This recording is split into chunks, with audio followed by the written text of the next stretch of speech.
all loaded in. Was that your like elevator hold music? What? I just unmuted the tab. Were you changing the music? No, it was it's to be the winter music right now, right? Kind of sounds like it kind of reminds me of like Mario Winter Olympics, like background music. I don't know what game it's from. It's from a game. I forgot. I just don't know which one it is offhand.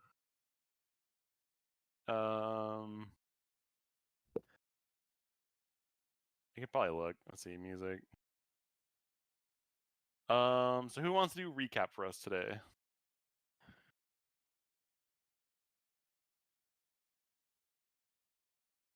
Oh, this is what even happened? I'm like, legitimately, what did we do? We fought an ice elemental. We met a necromancer. We went down the road. We fought some statues. Then we rested. Then we went exploring. I'm trying to recall of it. You ended with a long rest, I believe. So everyone should hit a long rest button if you haven't already.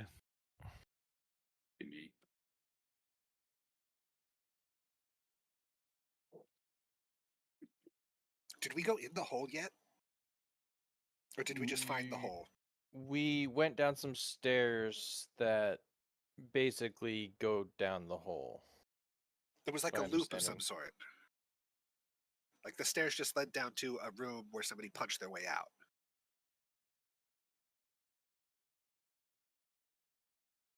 We really gotta take notes. I gotta take notes this time. We walked down. I normally do take notes, yeah.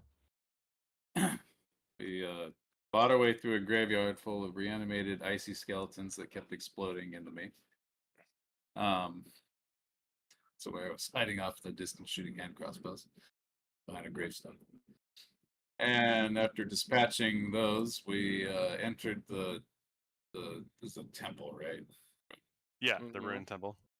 Entered the ruined temple and encountered a ice elemental with some ice methods, and easily dispatched those. Much better than the skeletons. Literally lit up. Oh yeah, there were some webs and some torches involved. And then we descended into the temple where we found some reanimated servants who paid us no heed, and we walked further down into we talked to the guy. Yeah, we talked to a skeletal undead. And we definitely promised to kill somebody super duper important, and then just like totally smiled and nodded and backed out. Yeah, we're totally gonna do that. We definitely. We found out. Human Empire. We found out the Archon, or someone named Archon, sealed away like the Lord of Death, and that's why the cycle of life is like disrupted. Someone named Alora Featherrider could not finish the job, and then he told us to kill Caitlin Silverhelm. I believe in the capital in Aria? Question mark. Yep, that's right. Wait, my understanding is the Empress defeated the previous Archon, and that's what fucking caused this whole debacle with the God of Death, or the cycle of life and death being all fucky, and so he is trying to get revenge for Archon / finish the job that Archon was trying to do. Am I remember that correctly? So you're kind of right. You're mostly right. So yeah, Archon, to establish his foothold onto the plane, he had to basically seal away all the gods of death for him to become the domain, like the material domain god of death who walked on the world. Because of the other gods that were like overseeing the world were present, he had to make sure they were locked away for him to kind of invade the world, to speak it. Caitlin and her group of party that destroyed the Archon on the material plane, they slayed him, but they didn't know about the whole other gods being like put away. It was just like, hey, the evil manifest is here, and the paladin stepped up, and the party stepped up to do it. And so, for 10 years, like there's been peace in the world, right?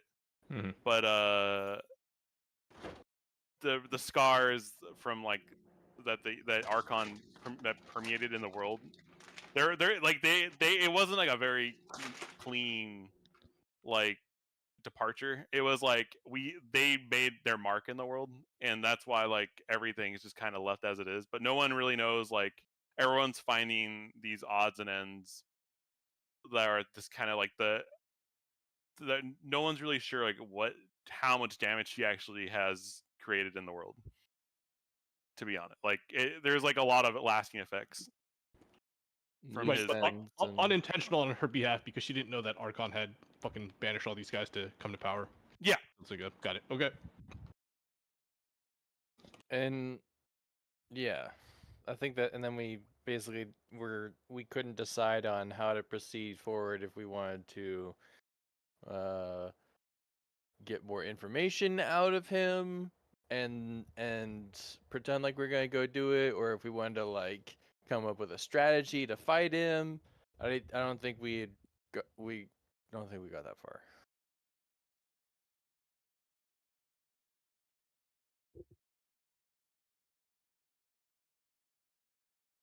Yeah, no, we kind of just snuck back out and sleep. We slowly backed out. Well, we never turned our backs to him, but we slowly We tiptoed made away. like unwavering eye contact as we backed out. Yeah. Not suspicious at all. Not suspicious. We're the good guys here. No one has ever committed a crime against a child in this party. The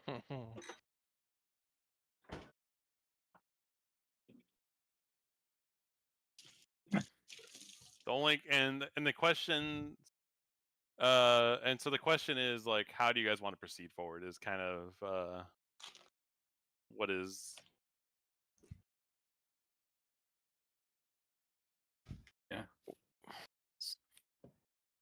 Well, obviously not gonna kill that nice lady. She's not a nice lady.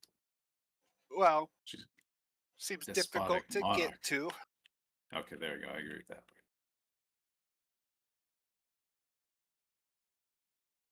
Might be out of our league. Yeah. The necromancer, he might be pretty powerful too. Yeah. Wait, wasn't he the necromancer? Were we just beating up his stuff? Yeah, Probably. Yeah, we could just double back down there and be like, never mind. good. He seems more manageable. I mean, we could forget both of them. Except that the way through the temple, I suppose, is great.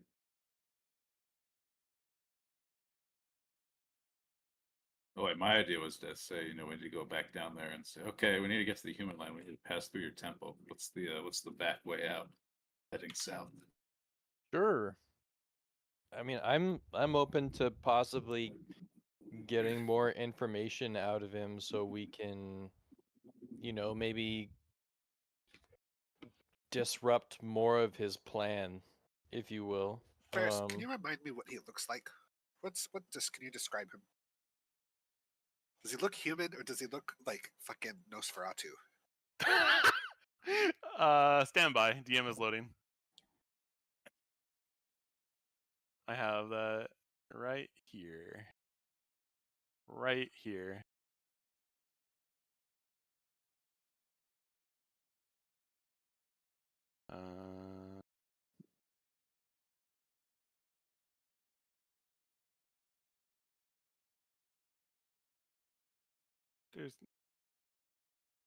Did they delete my boy?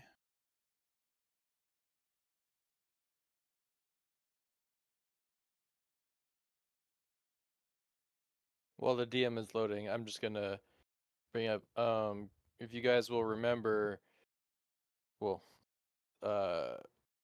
everyone will remember, we in dealing with Silthria, the green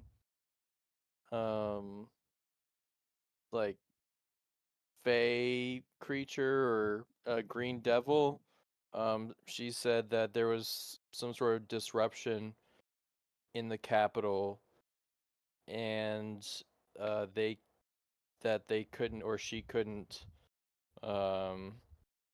expand her territory, or or get a foothold in that area, and didn't know why. So maybe this necromancer has something to do with that. So if we can get some more information out of him before we kill him, or take some back road, back path out of the temple, we might be able to do two birds with one stone.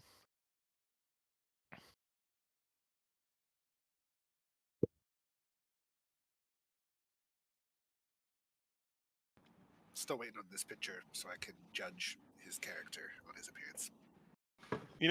That's a good question. I'm out here doing my best, and the world is conspiring against me, I feel like. So this is the best I can do, I believe. All right. We're really going to trust... I'll even cast Minor Illusion to display his face. Are we really going to trust this creature? Who said anything about trusting? Is he really going to trust us? He's probably watching us right now. With what? Well, I mean, maybe a perception check. Yeah, we were being watched by the Inquisition. I mean. Oh, that was hearsay too. I still don't believe we're being watched by the Inquisition. What do you mean hearsay? You guys don't sense anything. I literally cast a spell or detect magic, and there was an orb, and I destroyed it. It was a listening device. What do you mean? We have no idea whose orb that was. No idea. Oh, sorry. Pure conjecture was the Inquisition. It was just pure coincidence that the Inquisition approached us after we had talked with the Drow, and they specifically asked if we had talked to a Drow about exactly where we were going, and then. Now they mentioned that part. Yeah.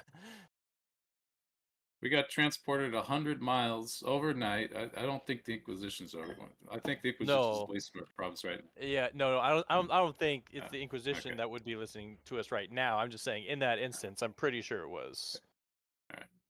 But it is possible that someone's listening in. Why don't you ritual cast detect magic and find out? Yeah, actually, I think I will. I'm gonna do that. You won't have any time to stop spying on us. Yeah, since we have been,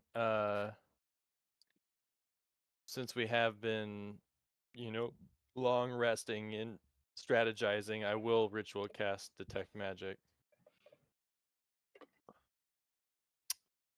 You cast 10 minutes go by. You don't seem to feel any magic around you aside from the items that are on your persons. Oh, okay. I mean, he didn't even notice that we killed all his skeletons outside, so I think he's too preoccupied with something else. At least he didn't seem to notice that we killed all his skeletons outside. Oh, is the template thing working again? Maybe? Did you put it down? No, it just auto did it. Damn, maybe it is. Maybe it is. We live in a society.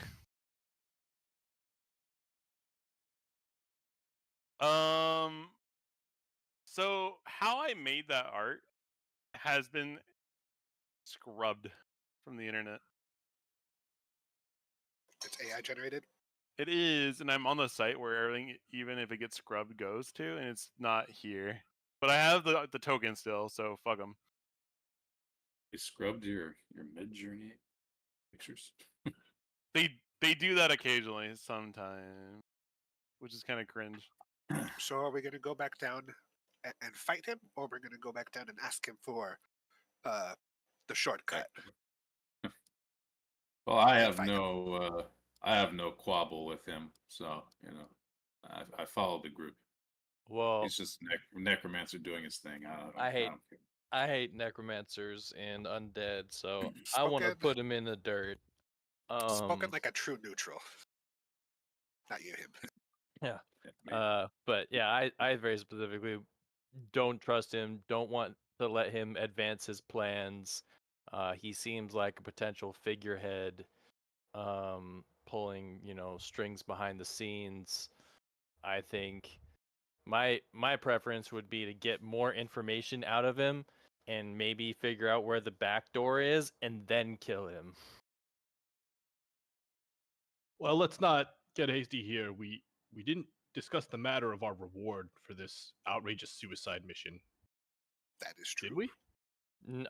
True, and I think our that could reward be. was, sort of eternal damnation, something like that. So we could I've been threatened with worse. include lump that in with getting more information out of him. Sure. I support you in your journey, Vulcan, and certainly I don't think damnable-looking necromancer has any positive ambitions. But I certainly don't think I certainly don't think some royal atop ivory tower cares much about us either. True. I think let's hear more about what potential rewards you might have. Maybe that'll give us a clue. And then perhaps we pluck it off his corpse or from his catacombs on our way out. I don't know, but I'm open to either option. I just want to know what's in it for us. True. I'm also open to exploring more of the dungeon first before we confront him. Well, just sounds like in a case. job for Cockroach Vulcan. Whoa. You can't say that. Why is it always the cockroach? Well, I mean, an ice louse. I'm not very familiar with. I gesture broadly towards the snowscape. Animals of this kind. If you ask me about fish, I could talk to you about fish, but Are you cold-blooded? I'm warm-blooded. Thank you. Yeah, I'd prefer to be like something a little more agile, maybe like, oh no, a muskrat or a ferret. Oh, mongoose. Yeah, Okay, I can get behind that. A badger.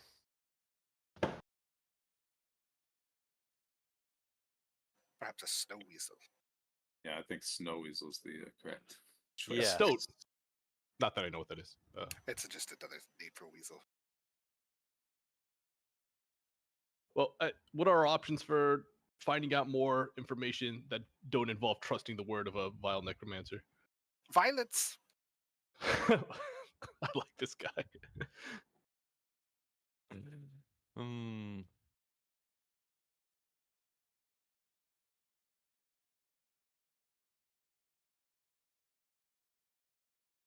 It seemed odd of him to trust us so readily. I have my suspicions that he trusts us half as much as we think. He didn't really trust us with anything except telling us that he kind of just said you can very leave high value target if you kill somebody. It feels like no, I didn't even say that. We just offered. I mean, there was no threat. If there. you'll remember, we came here via teleporter. It's likely this place is secluded, given that there are no obvious entrances or exits. And he did believe that we were part of the Emerald Order, who he seems to be in league with. We didn't tell him otherwise. He wouldn't have another reason to distrust us if we are as secluded as it seems.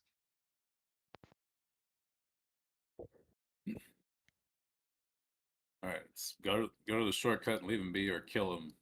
Find the shortcut, kill him, and continue on. that one. That one? Sure. A quick I thought. continue to have strong opinions on this.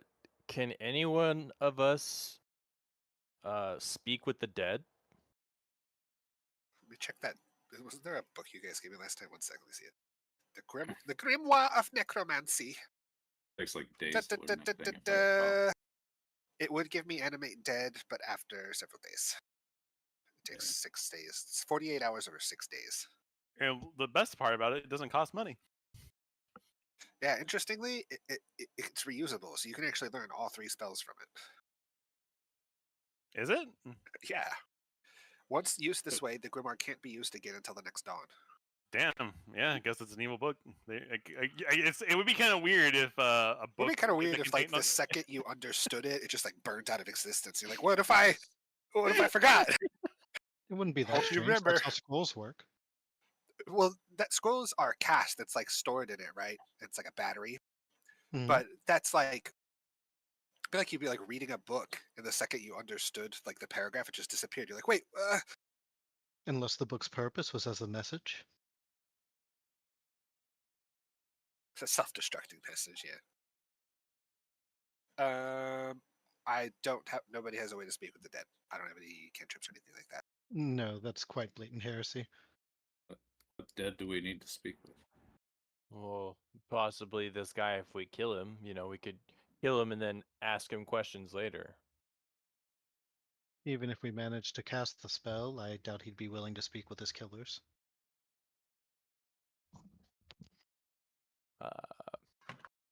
Fair point. I don't really know how the cantrip works. It's not my school of magic. Well, that's fine. Necromancy Well, is nobody. Vulcan would transform into a giant cockroach of sorts, kill the man, then go back to his humanoid form, and then he wouldn't understand who actually killed him.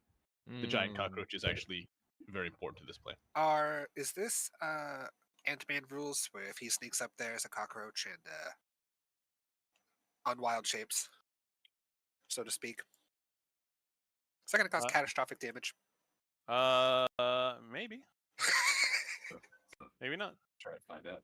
Or is this going to be a invincible situation? You're not quite sure. Kind of depends on the spellcaster and how they use it, to be honest. And it also depends on. You got to remember, it isn't like sometimes it isn't always like instantaneous. Sometimes. It's like Animorphs. They gotta sometimes stretch up into it.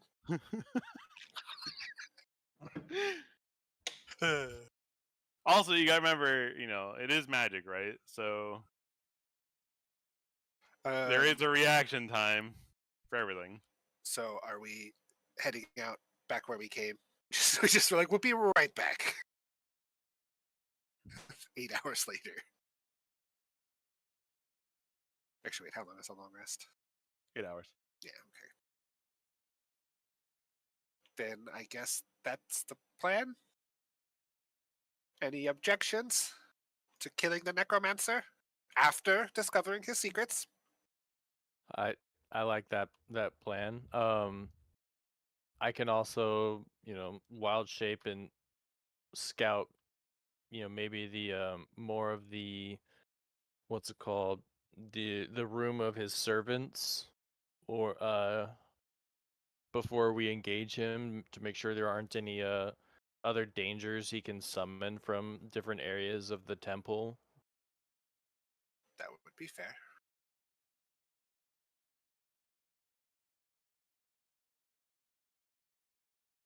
Which one of us is tasked with the negotiation?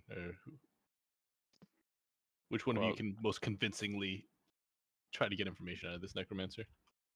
Probably should not be me. Did all the talking last time. Barely got us out of there with my 9 charisma. I'll speak with him.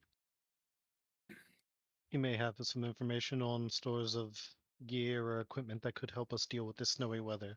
I know I didn't come prepared. You didn't buy winter clothes like the rest of us.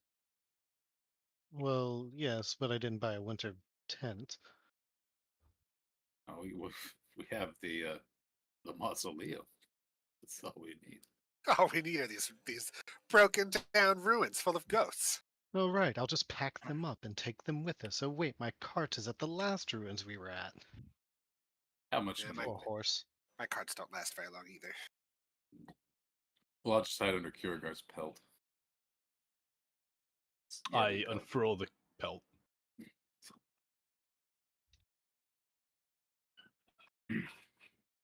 All right, dear. Lead the way. Hold on. Before you guys move on, is the snow everywhere for you guys, or is it not everywhere? Do you guys see it snowing still right now on your screen? Just No. on the It opening is. to the south. Okay, that's perfect. Okay, that's the thing I have to toggle myself. It's snowing everywhere for me. I'll just ignore it. Oh, and I can do this. Okay, now it's All snowing. right. I'm going to wild shape into a snow weasel. And I'm gonna start think mine- exploring the. I don't think my transition. Let me reload. Dead goblins will never notice you. You should be able to see the rune temple on the top of your navigation. Mr. Huckle? Yeah, There we go. It's just been loading it. There we go. Now I can see. Is it snow everywhere for you? No Okay. snow. Excellent. Okay. So you're going to transform into your wild shaping? Yeah. What does it sound and look like when he wild shapes? How long does it take? It's pretty instantaneous, but there is still So there's just magic. like a bibbity boppity boop, and he's like a mouse. Yeah, it's like a mushroom sound from Mario Brothers. Boop, boop, like, Your controller actor Vulcan does not have an item with name Wild Shape. No, What you've the- lost the. There's a wild shape nullification zone here. I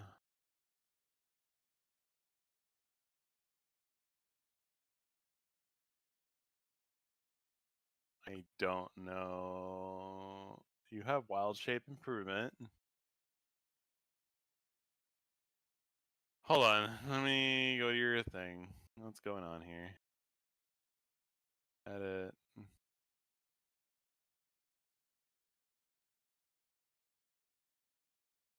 Be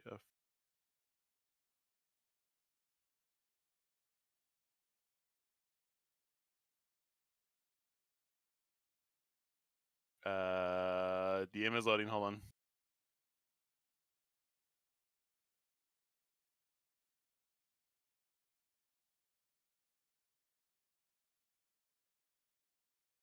Yeah, it's just not here. Interesting.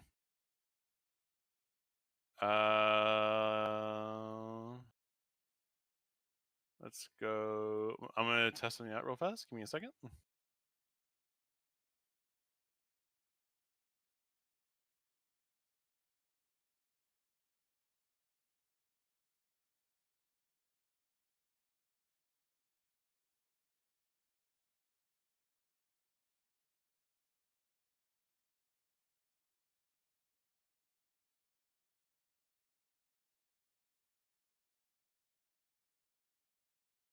Because you have wild shape improvement. I Mhm. see that.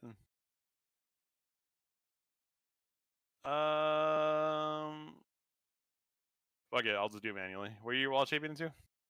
Just like a snow weasel.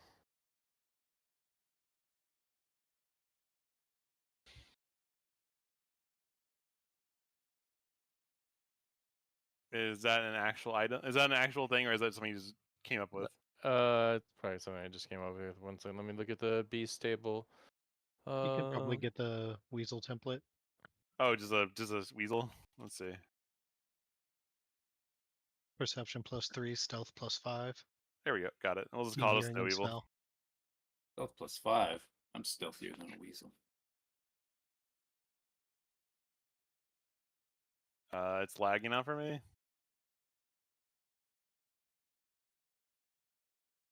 Anything happen? Not Oh, yet. there we go. Got it. You're now a weasel. Yes. All right. I'm gonna go up to this corner here. I'm gonna see if this undead notices me.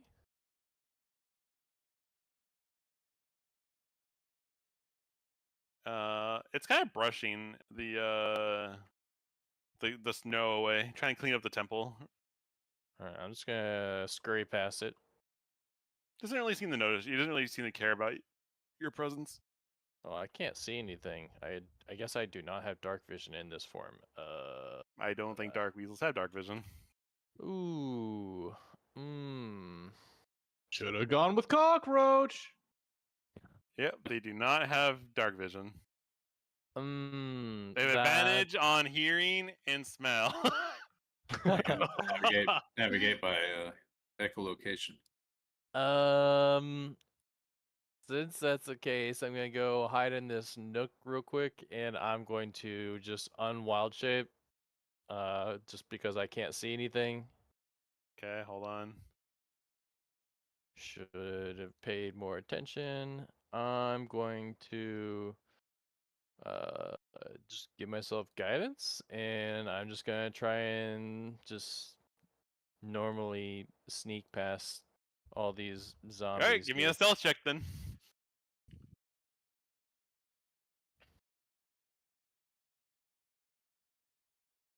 Oh no.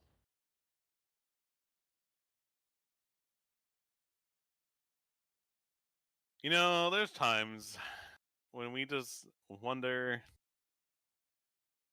Do you look into the sky and do you just look at the sky and wonder? Yeah, like 1,000-yard stare. Absolutely. Waiting for the responses. They all see you. um, Hmm. so what will you do from this point? They all kind of like they're brushing. They kind of stop what they're doing to kind of look at you. I'm just gonna act naturally, and I'm just gonna walk past him. So as you go to walk past him, he kind of puts his like broom. Like he kind of stops you with his broom and he points towards the way you came. Like he's like stopping you, like. Hmm. Being this close to this dwarf, you do see that he is wielding. He does have a weapon on him. He has you can see that he has a battle axe and a light crossbow this close, and he is armored. Despite the fact he is undead.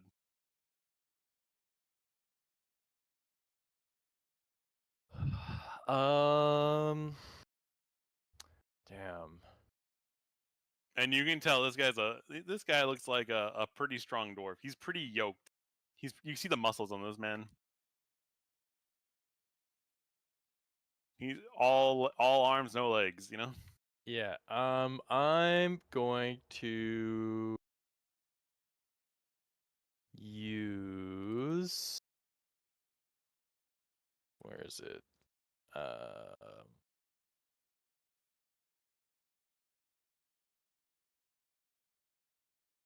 Where is it? Where is it? 1 second, I'm looking for it.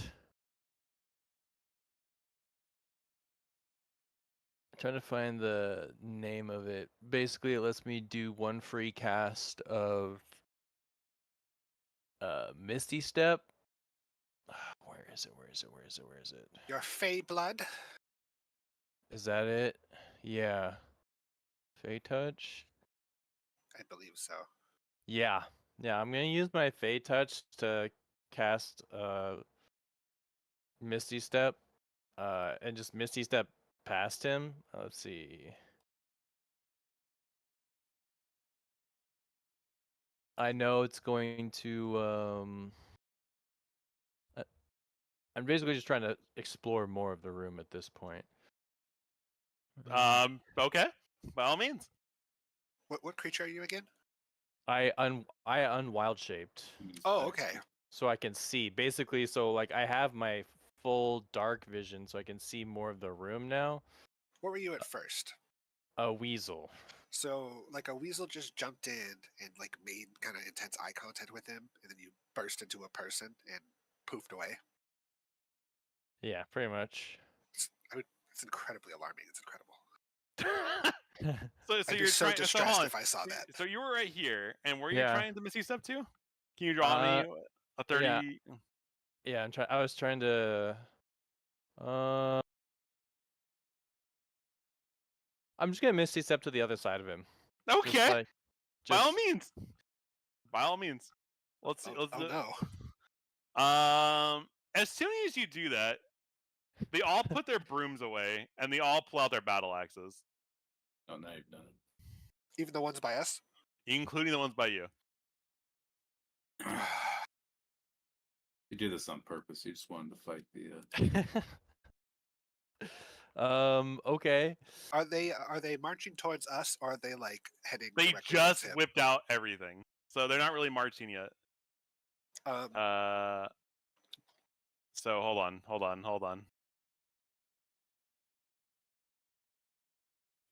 No one move. Just my UI is being trash as usual. Boo boo boo boo boo boo. Must have touched a laser. Whoop. And then we go boom. And then this is not a combat. And then you go ahead and roll initiative, boys. And yeah, here we go.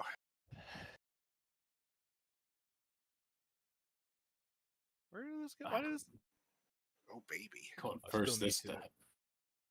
I still need to make my dice look cooler. Oh my god. Oh yeah, you need a purple tiger strike.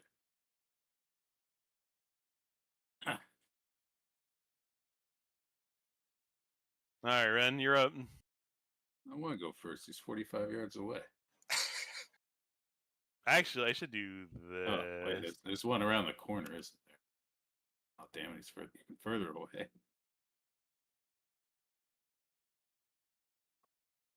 Well, no point getting closer than I have to.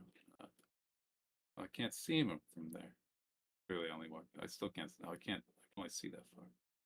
All right, pretend I only moved that far. Yeah, there's the necromancer. No, all right. You know how it is. Oh, shoot a crossbow at this man. No, presumably I reloaded my crossbow during the long rest. I would hope so. Only a well prepared man would do so, right?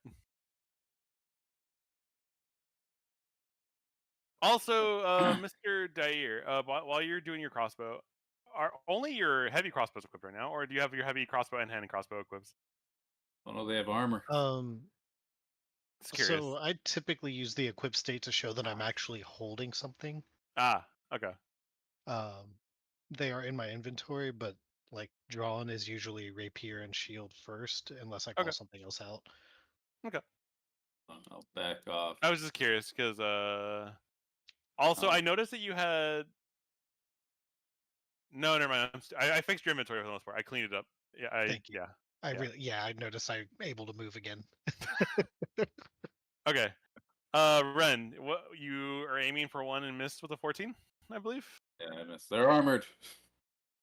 They are quite armored. Yes, they are. I back off and I holster my crossbow and unsheath my scimitar, and end my turn.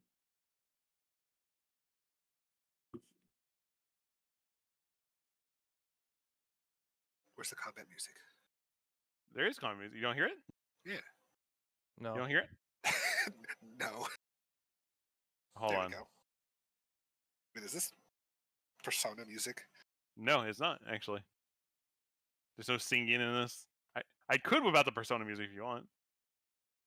The Persona 5 music, or just the has Cheek Up is going hard in the background.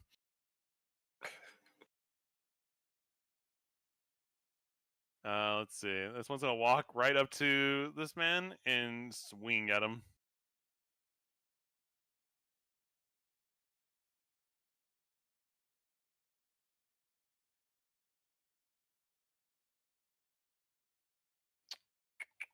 What does he has multi-attack, right?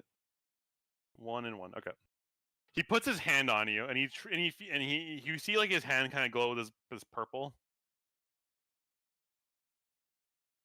And he is gonna try to. You kind of pull back. You're able to kind of realize that what he's trying to do is some kind of spell on you with his hand, and then he sees that he can't get that on you, so he's just gonna take a swing at you with his axe, which does look like it hits.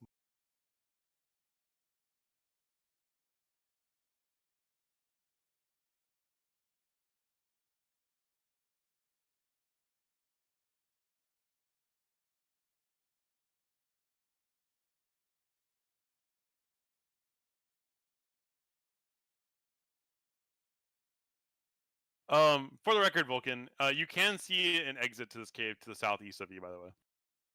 Okay. It does look like, I think from your perspective, Yeah. it looks like snow. Yeah, you just see a snowy. Yeah, I do see the very. I wasn't sure if that was actually an exit or not, but thank you for clarifying. Yeah, and also you can that the square, that's the hole above where you're looking down into. You see this statue covered in snow. You can't really make out with the statue itself, but you can see there's a statue covered in snow there. Okay. Well, I did make a 15 on my Constitution saving throw. I don't know if that's good enough for. What were you maintaining concentration on? No, it made me do a Constitution saving throw. I think because you're maintaining your magic, your detect magic. Weird. Yeah. So if you don't drop it, it's just gonna keep it going for some. It doesn't cause anything. That's whatever. Yeah, I'll drop it for another spell in a sec. Okay. All right. Para, you're up. can't see anything, so I'm just going to move up. Oh, there's one. I'm going to go ahead. Which movement do I have? I am going to cast. Wait, where's my. There it is. I'm going to cast a second level magic missile at. Roll me some bones, my guy. Roll Go. me some bones. Let's see it. It's Want like to see that damage? I yearn for blood.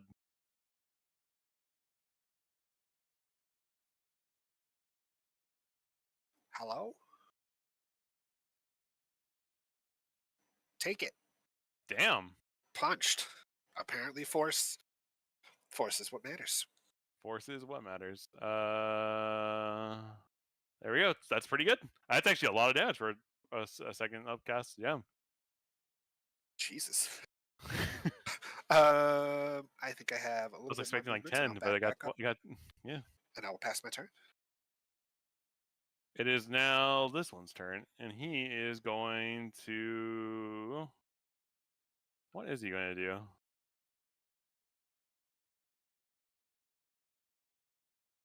I don't think I. Oh, what is that? I guess it's just rocks. Okay. So just to clarify, if you were in the room a bit, I think you guys can all see it. That weird scraggly thing is rocks. It's not meant to be like a hole. Where I don't know if you see my cursor there. Those are just it's like supposed to be rocks. They're like going to like the hole. Like it's like caved in roof. Yeah, that. Yeah, so you can't walk through it. Down? Yeah, no. It's like it's the base of it's like the outline of the rocks that would be from the ceiling that caved in. Okay. Okay, Got it. just for full disclosure that you can't walk on this. And so he's gonna walk over here. And actually, he is gonna go there with the, and that's his turn.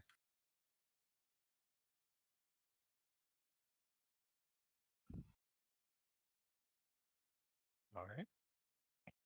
Dire. Then it'll be Vulcan shortly after. Mayor's gonna look over his shoulder to Kirigar and tell him, swing for the fences, and give him a bardic inspiration. I roar approvingly. Ah! A very approving roar. Now follow my lead. I move 30. I'm gonna shoot this guy. Do you have like a battle cry, like Cena, like ah, la, la, la, la? I don't remember. I've suffered many concussions in this campaign. The lost catchphrase. Nine No, piercing. my catchphrase used to be I wish I had a catchphrase. That was a running joke for like the first 3 sessions. Vulcan, you're up. Mr. Vulcan?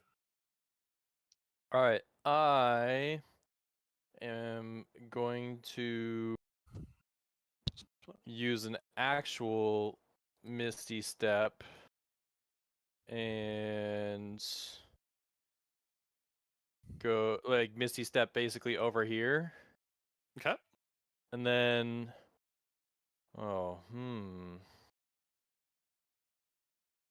Wait a second. Did I do double the damage to this thing? I think I did.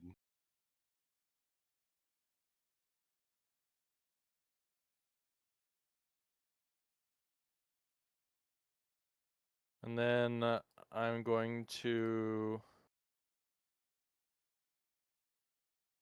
I'm actually going to duck into this cubby here, kind of like behind this statue or sarcophagus that's like on the ground. And then I'm going to action use a spike growth. Let's see. And spike growth is how big again? Big. 20-foot radius. So basically, if you can see my template, I wanted to put like here. 1, 2, 3, 4, Is it letting you place it this 5. time? No. So I'm kind of doing. So it's gonna take up the width of.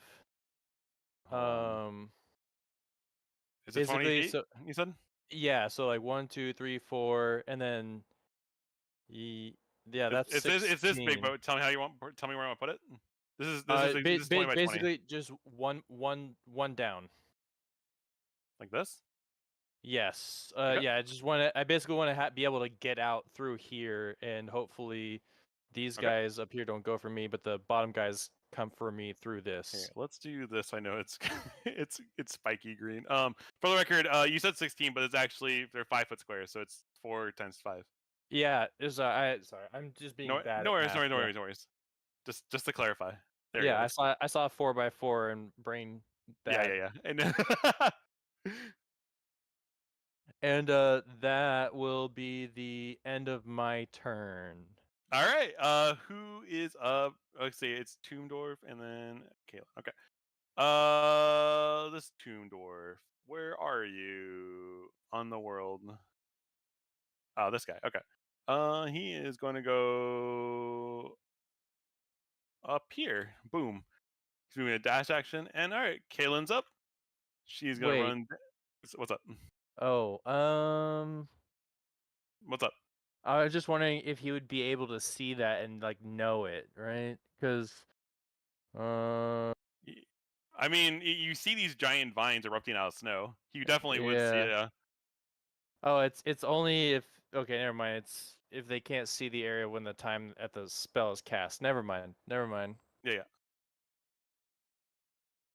Kaylin's gonna run down for. Oh, she's around 40. Bonus action dash down here to 20. And she's going to take a shot at this guy with her heavy bow. DM loading. Where? Longbow. I said heavy bow, didn't I? Whoops. It is missed. All right, next next enemy. Dwarf is going to run up and take a swing at this closest person and go for Dyer. And let him swing for the fences with his battle axe. Attack. First attack misses. Second attack misses. And Kiergar is up. I see my friend in trouble, and I attempt to rush to his aid with the help of my ruler. Oh yeah. Am I behind him at this point? No, there you would be. Down. Oh, but I can't You can. walk. Can I run through the tomb door? No, it is heavy. Well, what about here? You can do that, yeah. Okay. I have advantage anyway from Bardic Inspiration. Yeah, I wouldn't worry about the flanking this one. Oh, I you mean, have +6. Oh, yeah. +6. Yeah. Yeah. I wish. Oh man. Make bards great again. Yeah. Attack.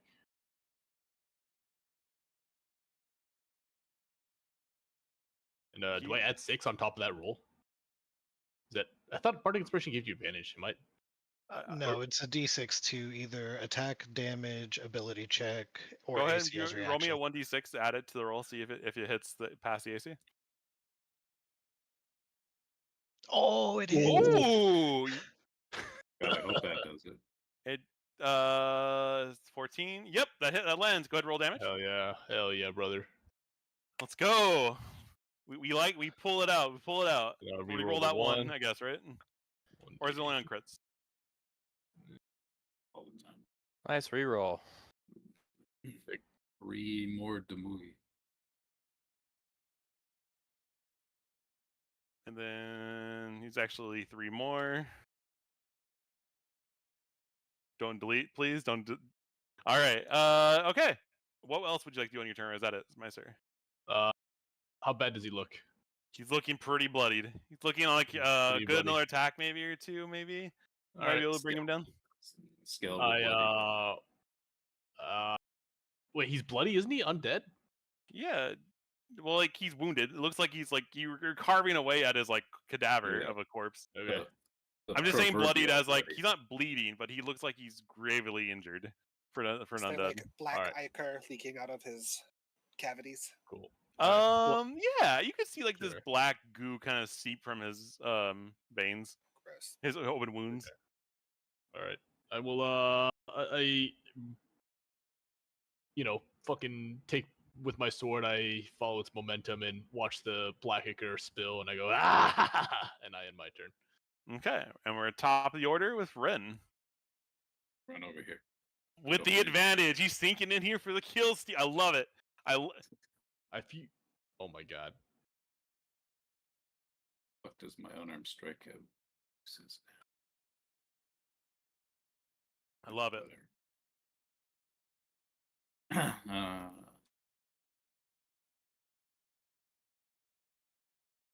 With Ren, I could probably zoom in a little bit better. Yeah. Nice.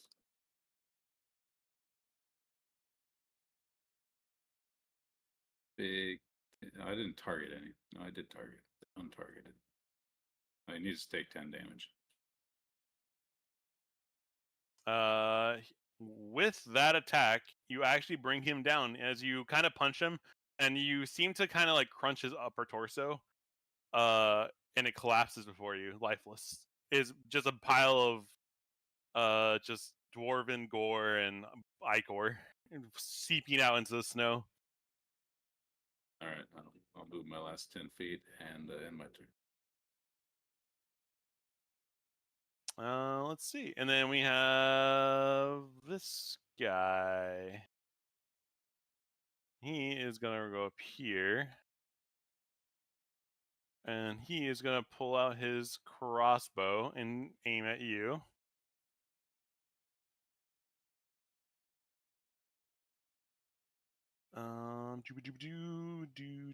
Automation loves me. Not really. And he's gonna fire again because he misses the first time. Just start angrily reloads. Yeah, it misses both times. All right, that is his turn. Para, you're up. He's getting excited to deflect missile that. All right, I know, one right? just got deleted as I walked Took up. it away. Is he dead? Okay. I'm going to shoot the next guy with another magic missile. So again, remind you that is cover that he has right there. Oh, I thought it was a hole. No, it's the cave-in roof. For lack of better facilities of the map. What would be fun? Death, destruction. I will hit him Perhaps a tad bit of chaos. I will reach into his mind and hit him with a mind sliver. You don't actually get to see into his mind at all, right? What he's thinking. You drive a disorientating spike of psychic energy into the mind of one creature within range. The target must succeed on an intelligence saving throw or take 1d6 psychic damage and subtract 1d4 from the next saving throw it makes before the end of your next turn. What was the saving throw? It. Oh, okay, go ahead. Roll the. Let's see. You have to do damage first. Damage first, then it shows Yeah, it for you. yeah. 1 damage. Right into its brain. Do I see this happening? You see me like put 2 fingers to my forehead. Like so as you cast a spell, you get a picture of a rhombus. For some reason, this dwarf is just, you have a vision, like he blocked his mind with just the imagination, and he's really thinking about a rhombus real hard, like a 3D rhombus. They have been trained. I'm gonna scooch over just a little bit more. And is anyone injured? Not so far. No, actually, well, where is one person injured, but he's not visible. But I can't see him. Okay. Yeah. Then I'm not going to worry about that, and I will hold my reaction for the next hit. Okay. Oh, bastard! This guy's gonna step out. He's gonna see the lizard man. Oop, sorry. What was your? It was 7, right? If I accidentally hit the cancel button. Yikes. Okay. When you're running the system and the game at the same time, feels bad. Let's see. This guy is gonna shoot at Kiergaard twice. Whoo! This one's You're one. shooting at me, So actually. does the first one so connect? You know. Oh. Me targeted. I guess it's. I don't know. Oh, I guess yeah. We're Are you shooting gonna. at me? Well, we'll split. We'll do one shot each. We'll do one shot each. I don't want to undo this beautiful critical strike. So Well, I got a chance to deflect it. So. Oh, go ahead. You want to roll the chance to deflect it? You roll a 24. Yeah. And I can silvery barbs if it connected as well. So. Spell ability inventory features. Just a 1d6, right? Let me look. I think because is it the damage or is it the hit? Missile damage reduced by 1d10 plus dexterity plus monk level. If it did hit, I'm gonna silvery barbs. I mean, technically, you could catch the missile. Yeah, roll me the. Is there a spell before you cast silvery barbs? I think he's gonna just use his. Is there a roll for it to let you? For silvery barbs? No. For the catch missile. 1d10 plus my dex modifier. But it's not like letting you like hit a button for it. Well, it did, but I let the timer expire because I thought you were shooting at Kirigar. So. Here, let's do this. There you go. There's my damage reduction. Yeah, you catch the missile. You actually that's more the damage than he would have done. Okay, I'm gonna throw it back at him. Is that another key point? Gotta read how to do this. I think I just lowered below 0. I can. Are you gonna punch it back at him or kick it back at him like a cool flip? You can spend one key point to make a ranged attack as a reaction. Oh, it's only 20, 60, and he's 25 away. Yeah, so it's disadvantage. I have proficiency, blah, blah, blah. I don't want to do it with disadvantage. I'll just throw it at the ground. Give him a... So go for the disadvantage. Go for it. You can actually just keep the weapon as a spare bolt. Like you can just it's not damaged or anything. My bolt now. Yeah. Yeah, add a bolt to my inventory. Or you're gonna silvery barbs. So I don't know how the rules are supposed to work. I think the reaction is once it hits, I can silvery barbs. But it sounds like you chose to see if damage dealt enough damage, and then if that wasn't enough, I could have silvery barbs. Well, because he made the interest that he wanted to do his catch a missile first, right? So I didn't want to like take away his. It's on his turn. Plus, it's like I would have kept it like if for some reason it wasn't enough. I guess I could have done it, but normally I'm not supposed to. But just for the sake of that, I didn't want to take away like his moment, right? Yeah. So. And plus, it's a spell slot, right? So he can always restore key points. So, all right. So the first attack is caught. And he's gonna attack. Oh, he sees that, and he's gonna shoot at Kirigar. Not that one. Not that one. Not again. That's a miss. Wow, these guys are great. Dyer, you're up. They're out of practice. They've been dead forever. It's true. Broomies. Gonna move into his melee. Okay. And just for the record, I'm not deducting any movement. You do climb up like a little bit of a step. That's a little bit higher ground. Just gotcha. Yeah. Let's see that Damugi. Ayo. Oh, it hits. For 9 piercing, and then as soon as that lands, I am going to use my phase step feature and move here. And I need both of these to save against 15 wisdom or become charmed by me for 1 minute. Sure. Give me one moment.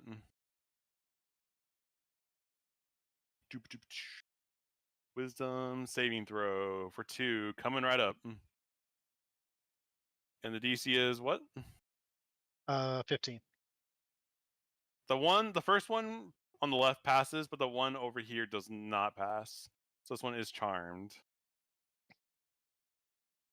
Charm. Please have a spell effect internally for charmed. Wouldn't it just be under conditions? Nope, there's a little heart I can put on things. Ah, okay. Love to see it. Cool. I call out to the others. I weakened that first one. I've got the back. And in my turn. All right. Okay. Vulcan, you're up. Then it'll be Tomb Dwarf and Kalen. Alright, I'm going to move over here, and I'm going to target this one. I'm like, hey, idiot, over here. And then I'm going to try and hit him with a frostbite. Okay. Oh man, if you had Thorn Whip, that would go insane right now. I think he does have Thorn Whip. Did we? I chose frostbite instead of thorn whip. Unfortunately, I didn't have the foresight to do that, and He passes the frostbite cantrip. Saving right. throw. So he just takes 1d6 cold, I guess. Yeah, which is 1 damage. Looks like. Yep. Okay. Let's see now. What will you do for the rest of your turn, Mister? Use the rest of my movement to move right here. Okay. And that will be the end of my turn. Okay. This Tomb Dwarf over here is going, who's not charmed, is going to walk up to Dair, and he pulls out his battle axe, and he's going to, and you just hear him go chop chop. Chop chop. Like a little juggalo. You know, you kind of wonder about these things in life where he's swinging at you, but you can tell that these swings are very powerful swings, but it's because he's so short, his manlet stature, you're just kind of like, you know how like when you're doing like a weak dodge, you kind of suck your stomach in, you're able to just kind of like swing your torso out of the way without even having to move your legs back at all. So close. Kalen's up, and then let's see, what will Kalen do? 40. She's gonna go down here. She'll just give him the give him the standard long attack. Miss. Dude, these attacks today are just not. They're not hitting. Was that attack at me? That arrow looked like it missed my. Well, because so I had to untarget every time from the DM perspective, and if I leave it on, it'll just like do double attack for some reason. It's cringe. Kiergar, you're up. Okay. They're back at the top of the order. I see this goblin or dwarf that had shot at me, and I point the tip of my sword at him, and I make my approach.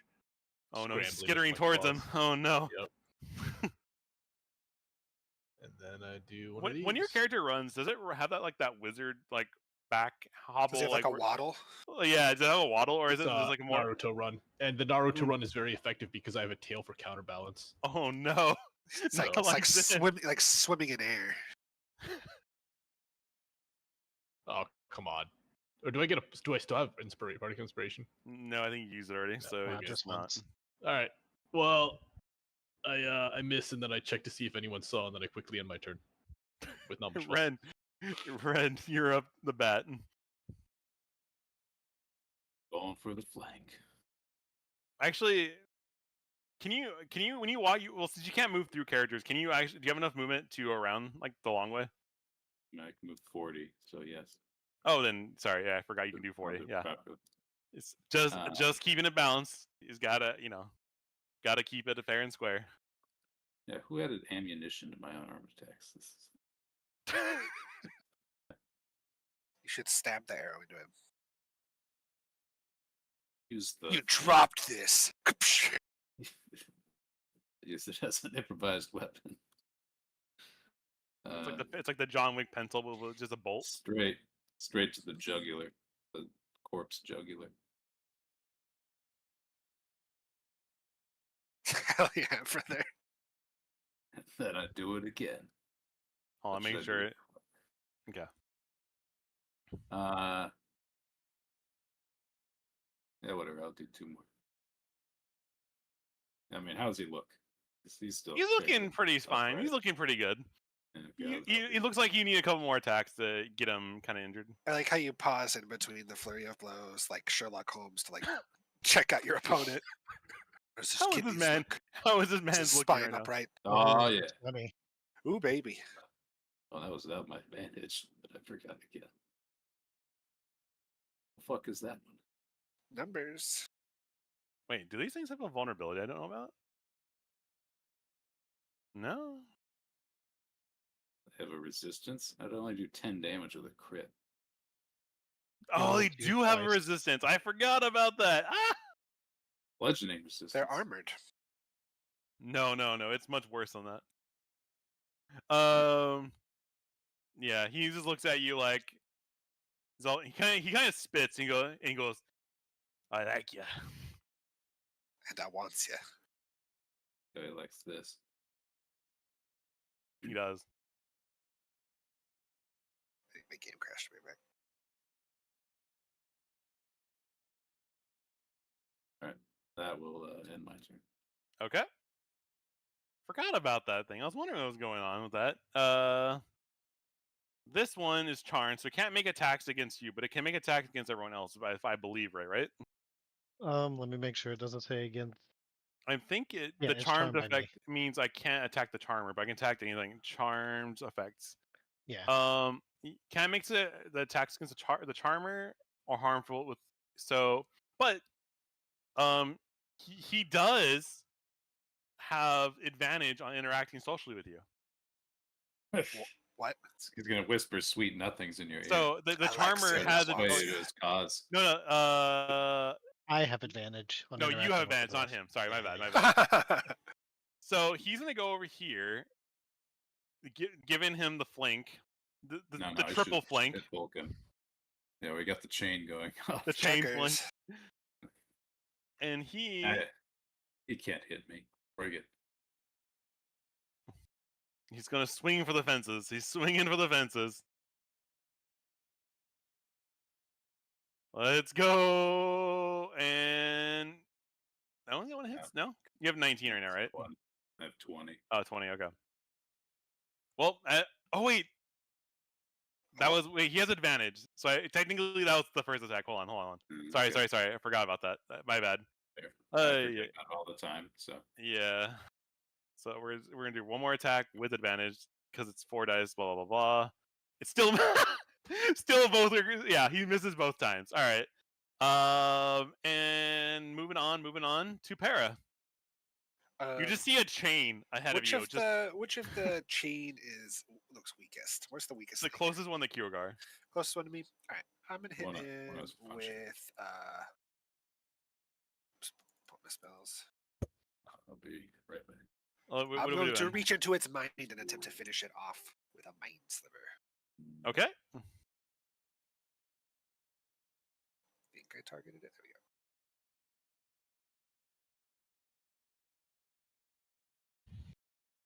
we go. All right. You feel a rhombus. You're trying to pierce the rhombus. You do pierce the rhombus. The rhombus cracks. And you do full damage to him for 3 damage. It looks like. Yeah, 4 damage. Sorry. You've gone through the mental rhombus. Is that your turn, or would you like anything else? That's my action. It's a cantrip. All right. That's my reaction. This one's gonna look at. Actually, wait. Is anybody injured yet? Not really. Only Ren. Not Ren. Vulcan. But I think he might be out of range for you. Maybe. It's also super minor. But I have a very minor heal. It's okay. I'll just use it next time. Yeah, like I have a potion of healing. Whoa. Sorry, I was distracted. Whoa! I thought there was something happening. Did you guys see that? I just had a moment of a truth. So this dwarf tries to put his hand out on you, and with his like a glowing purple hand, but you kind of like get out of the way of it, like a short person trying to touch you, like, oh, gross. And then he's gonna try to swing with his battle axe on you. Double 15. Both misses. Damn. Okay. Well, Dyer, what would you like to do? You're your turn. Yep, I'm gonna look at this dwarf and say, you've earned my ire for this one. And I'm gonna hit him with a hex. somewhere. There it is. I'm not concentrating on anything. All right. Let's say strength abilities. Okay. And then I'm going to sweep over behind him. All right. And the other guy couldn't get me because he's charmed. Okay. Okay. I'm going to burn a charge of Squire here as well. Let's do it. I believe I changed the name of the ability, right? For the Yeah, sake Squire of Evelianar. yeah. Ignore And the then the subtext. I haven't fixed that yet, apparently. Rest in going peace. all in with the rapier attack. Damn. Damn. All right. And then see if it rolled it properly for me. Let's Nope. go. The Demugi does go through. You see, Hang on. For a total of 12 piercing and 5 necrotic. Or sorry, 14 piercing and 5 necrotic. hold on. DM thinking. 12 piercing? 14 piercing, 5 necrotic. 7, 5. Oh, okay.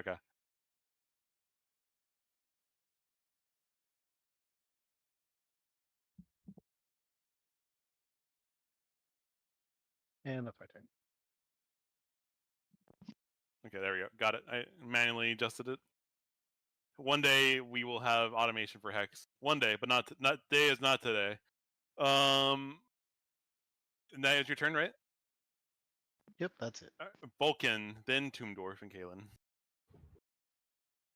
All right, I'm going to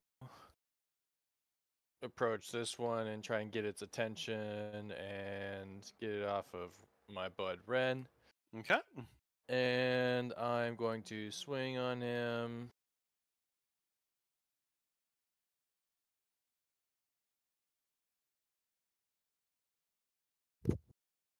Oh no. Oh no. Well,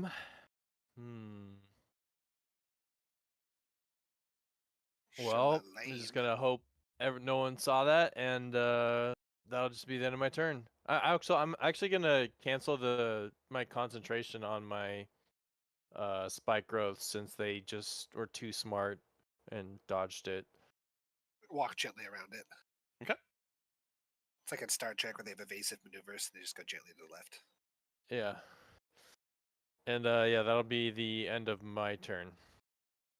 Long are the days of fighting mushrooms. Yeah.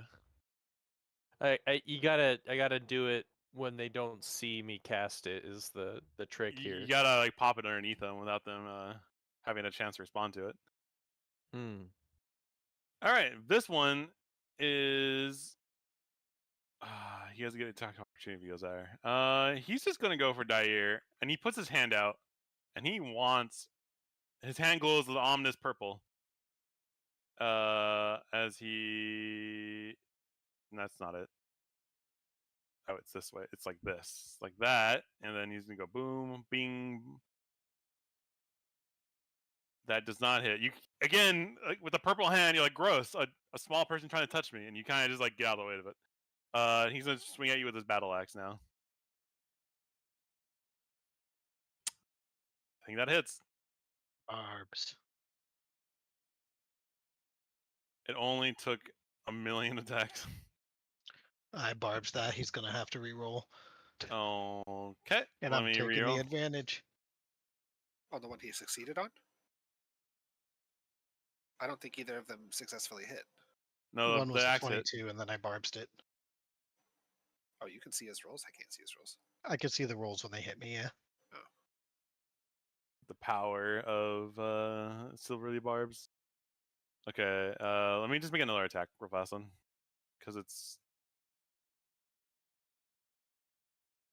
does 14 hit you?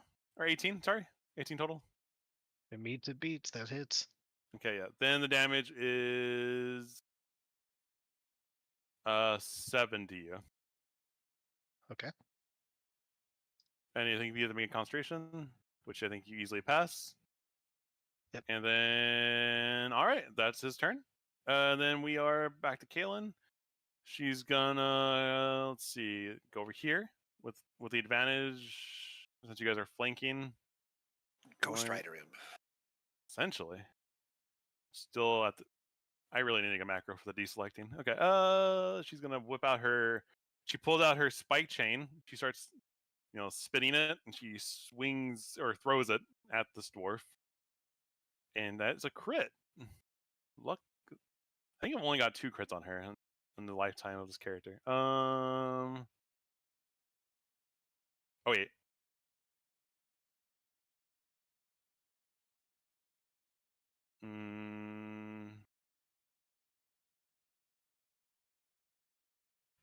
She kind of brings the spike chain through him, and it kind of like sees. She kind of grips its head, and just like the head kind of pops off. It's like black ichor kind of sputtles around, on the like near around Ren and Kiergar, as it falls dead. Gross. And then, it is Ren's turn.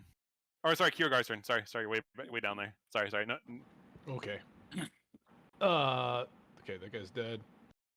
I scramble Naruto run up the hill. Can I get advantage on this guy from over here?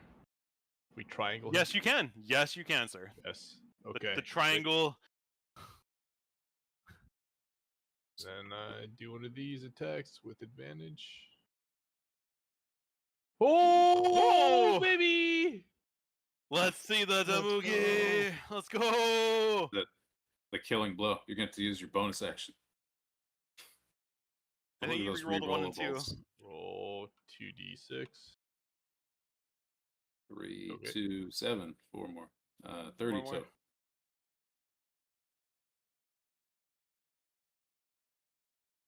Hold on. And then plus 7 more, which is 4 more. 4 more. 4. He rolled 3 originally on this dice. Oh, 4 more. Sorry. Don't delete this. Okay. Every time I do it, it's like a chance to delete the character because it's so like the foundry is a little weird. All right. What would you like to do next on your turn, Mr. Kiergar? That doesn't kill him? No, it does not. It's a damn shame. I'm so sorry. As I bring my blade down and take off a chunk of whatever dwarf flesh, and I see that he still lives, I snarl in frustration, and then I end my turn. Okay. Ren, you're up.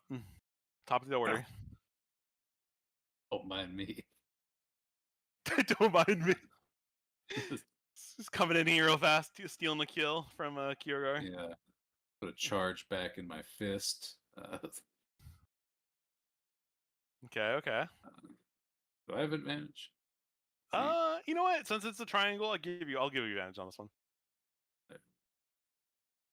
What? Sick advantage. All right, I'll do 2 more attacks. Look at Butterfingers over here. 2 more. He's like when you don't succeed, you try and try again. Swing and swing. Swing for me. Swing, Boppy, swing.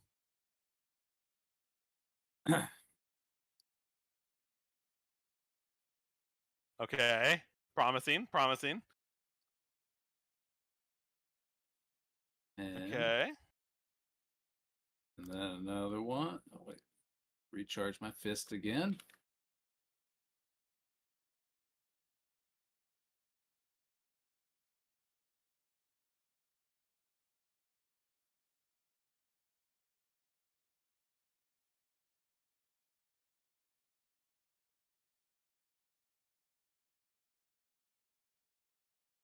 Hold on. It's not doing the reduction properly, so I have to do it. It's fine. It may look weird, but I got it. Okay. So he looks like he's pretty injured. He's bleeding ichor confused. Like he's like the black ichor that pumps through his veins. He's kind of like it's gushing out, but he's not there yet. He's close, but not there. Is that your turn, or how you like do anything else? That's my turn. He looking at you is like, I like you. I want you. We can do And this the hard way. We can do this the easy way.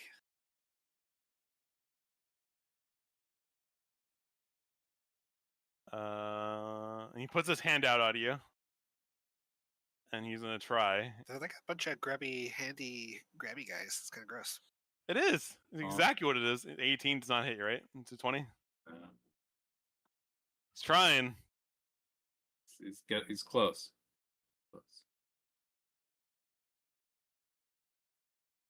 Okay. And that's a double miss. All right. Para, you're up. The one closest to you is the weakest looking one, for the record.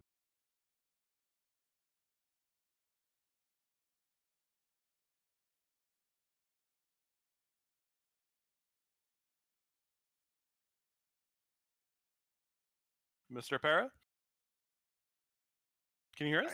Did we lose him? Sorry, I was working on something. I'm just going to move up a little bit, and I am going to hit. How damaged is this one? Is he really wounded? Does he look like he's falling apart? The one further down is not as wounded as the one that's profusely dying. Line of sight. All right. You are in line of sight, yeah. I am just going to shoot this one with my light crossbow. Okay. Let's see that Moogie or attack first, I guess, right?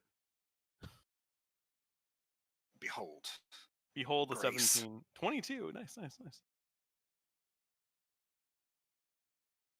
6 damage to his face.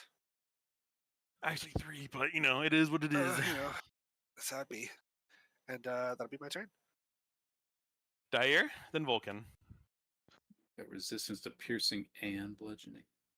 Probably non-magical. Seems physical. like anything but magic, yeah. All right, with this guy in front of me having recovered from his axe swing, I then point my rapier at his stomach and then for the last second tilt it up towards his neck and make my attack.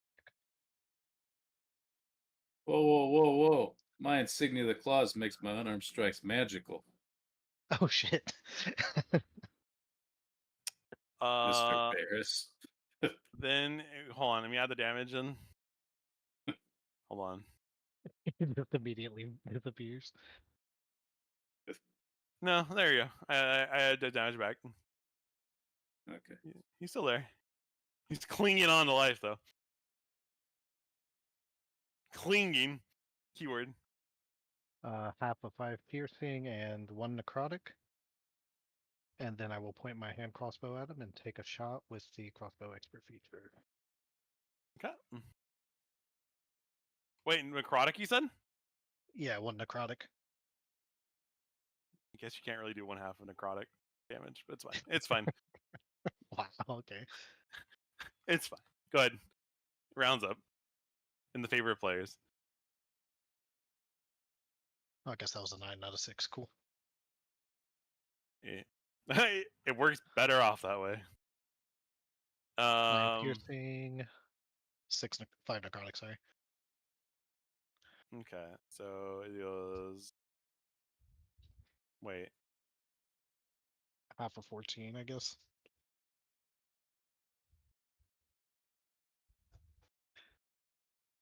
Hold the on. wrong setup. I got to get my radiant damage back. Okay. And then hold on. Sorry. I love damage resistance. It's so fun to maintain. Is that the end of your turn, sir? It is now. Okay. Vulcan, you're up. All right. I'm going to go because he's facing Ren, right? So I'm gonna go behind this guy. Okay. For the flank. Then, okay. Yeah, I'm gonna go for the flank, and then I'm gonna swing on him. With advantage. Yes. You'll love to see it. You'll love to see it hits. Let's do the damage. Come on. You love it. You bring it down, and you're able to kind of crush his head and collarbone at the same time with such force. And he falls down dead to the ground. Yes. You're like, yes, kill steals. Yes, exactly. Yes. I kind of give Kiergar a little wink, and then I just turn around and face the other goblin that's facing Dirka. Stupid fucking weasel. And that'll be the end of my turn. All right, this one is gonna turn around on a dime, and he goes, "No, but I like you." And then he's gonna try grabbing you with that purple hand of his. What, like section of the body is he reaching for? Like is he going for chest. like just right for the chest? Just Yeah. gonna rub your tummy. Yeah. Can you give me a Constitution saving throw, Mr. Vulcan? Is it prompting you for one, I guess, or no? Okay. Whoo! You definitely pass. Let's see. I may also use one spell slot of absorb elements on it too, so I think that halves the damage. I don't know. I think that's a Yeah, Hold on. it gave me the prompt for it. Oh wow! I guess you can. So it does half the damage, which the damage would have been. Where is the damage to this thing? It looks like it would have been 9. So it's half the 4. Okay. Thank you. And we go boop and bonk. Okay, so just for the record, just how this works is, this reduction reduces your maximum HP as a total, and Life so drain? yes, I'm reading it. I'm reading it from and so this if you and it's permanent until so you're 4 health less than you are your maximum HP is actually 44. You kind of write that down for now. And if you get and if for any reason if it gets down to 0, you just are dead. It's kind of weird, but yeah, it's and there's a special condition if you die. But we won't talk about that. So yeah, you only take technically you have 44 until you long rest again. And then he has one more battle axe attack.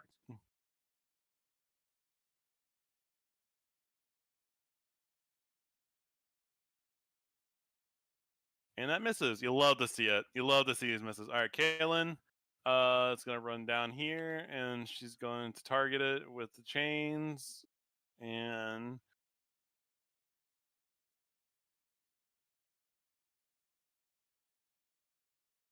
oh, I gotta deselect Vulcan, or else I'm gonna attack both. You know we don't want that.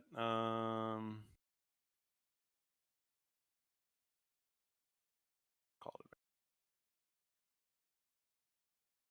Damn. You love to see it.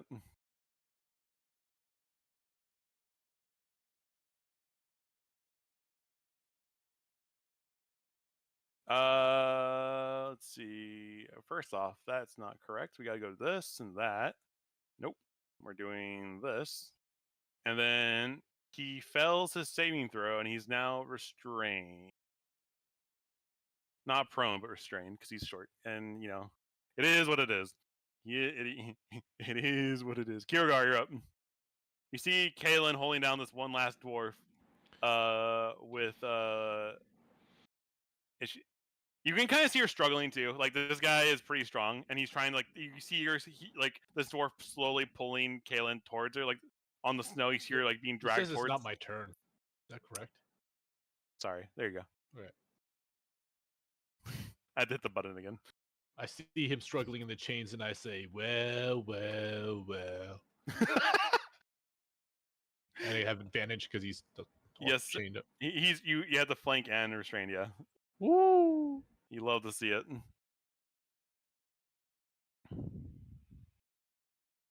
Roll 1d6. All right. So 1 extra damage. Okay. Yep. Hold on. Let me go. No, that's right. Okay. And then, so how you want to do this? You want to he's like an overhead swing, or how you attack? Are you just is this a normal? Well, swing? I just came from downhill, right? I scrambled up. So I scrambled up. So I have both hands to my sword at my right side, and as I run up the hill, I do a sweeping bottom to top whoosh. Ooh, okay. Yeah. You kind of catch him right at the seams of the armor, and you find it easily. You're able to kind of cut through him as you kind of cleave this man's torso in half, as he falls, spraying a little bit of ichor in the air, and then he kind of just spuddles onto the ground, falling dead before. Combat is now over before you, and combat as you know it is over. There's nothing hostile within you guys the same, but because you guys did a hostile action within inside a dungeon, I will have to keep you guys on your initiative turn order. Okay. So let me I check put the on stairs behind me. let me put on free movement for now. But you're still technically in combat. And I guess the best part is you guys want to see the loot, right? Sure. There it is. I don't know if you guys can you guys look into that or not, or is it not visible? I can double click it. Pile of coins, ancient dwarf Ancient coin. dwarf coin. Worth 60 gold each. Who wants to haul this back to town? As we all look at everyone's encumbrance rates. I feel all the eyes on me. Says they all weigh 0 pounds. Well, I'll grab the bag, as I've proven to be trustworthy with the loot. All right, let me move it. Let me move it into your thing, and I'll give me one moment. I will, without permission, just grab the bag and put it into my backpack. I look around the group and I kind of make like a cringy face and like noise, like sucking in air through my teeth, like. Sorry, I didn't really think about the fact that weasels can't see very well at night, and yeah, sorry about that, everyone. Why did you come back to us before unwild shaping? Instead of doing it in the not so secluded corner. I kind of had a panic moment in the We in the improvised. heat of the moment. Yeah, I'm sorry. I'll try and be more level-headed in the future. Never doubt the cockroach, my friend. I'll probably do a badger next time because they can't see better in the dark. I'm gonna go over here. Will be very happy with us after all that noise. I found the exit. Oh yeah. Also, yeah, there was an exit down by Ren. I'm gonna really quick guidance myself, and I want to like inspect this snow-covered statue and like dust off some of the snow on it and see if it's like a recognizable god or patron or So actually, as you do that, you notice that as you're first brushing it off, you notice the statue's a feminine statue, right? Like it's a female, like a god, some female god, and you realize something really unusual. You remember seeing a statue similar to this before. I'm gonna reuse an old picture of the statue if you guys don't mind. It's a statue of the goddess Nyctra. Find the sword and put it in her arms. Yep. But her pose this time is a bit different. It's more of a standing, more of a like. It's like looking like past everything, instead of it like having like the more it doesn't have like that gentle feeling like the other ones had. This one's more of like just like more general pose than a specialized pose. If that makes any sense. So does it look like the statue might have been holding something? No, not at all. It looks like a Is she standalone looking statue. at something? This looks like she's like looking ahead, but it doesn't look like like there's anything really discerning that she's looking at. Does she have all of her fingers and toes? She does. Why does she have 8 fingers on her right hand? I question. Does not have 8 fingers. I'll let Twitch chat decide. Zoom in on that. Yeah, we're gonna not worry about that. All right. Okay. I am going to pull out a scroll and I am going to cast Find Traps. All gods in this world have 8 fingers on their right hand. Here, let me pull up Vine Trap so I can. Within 120 feet. Yeah, I mean, you can read it too.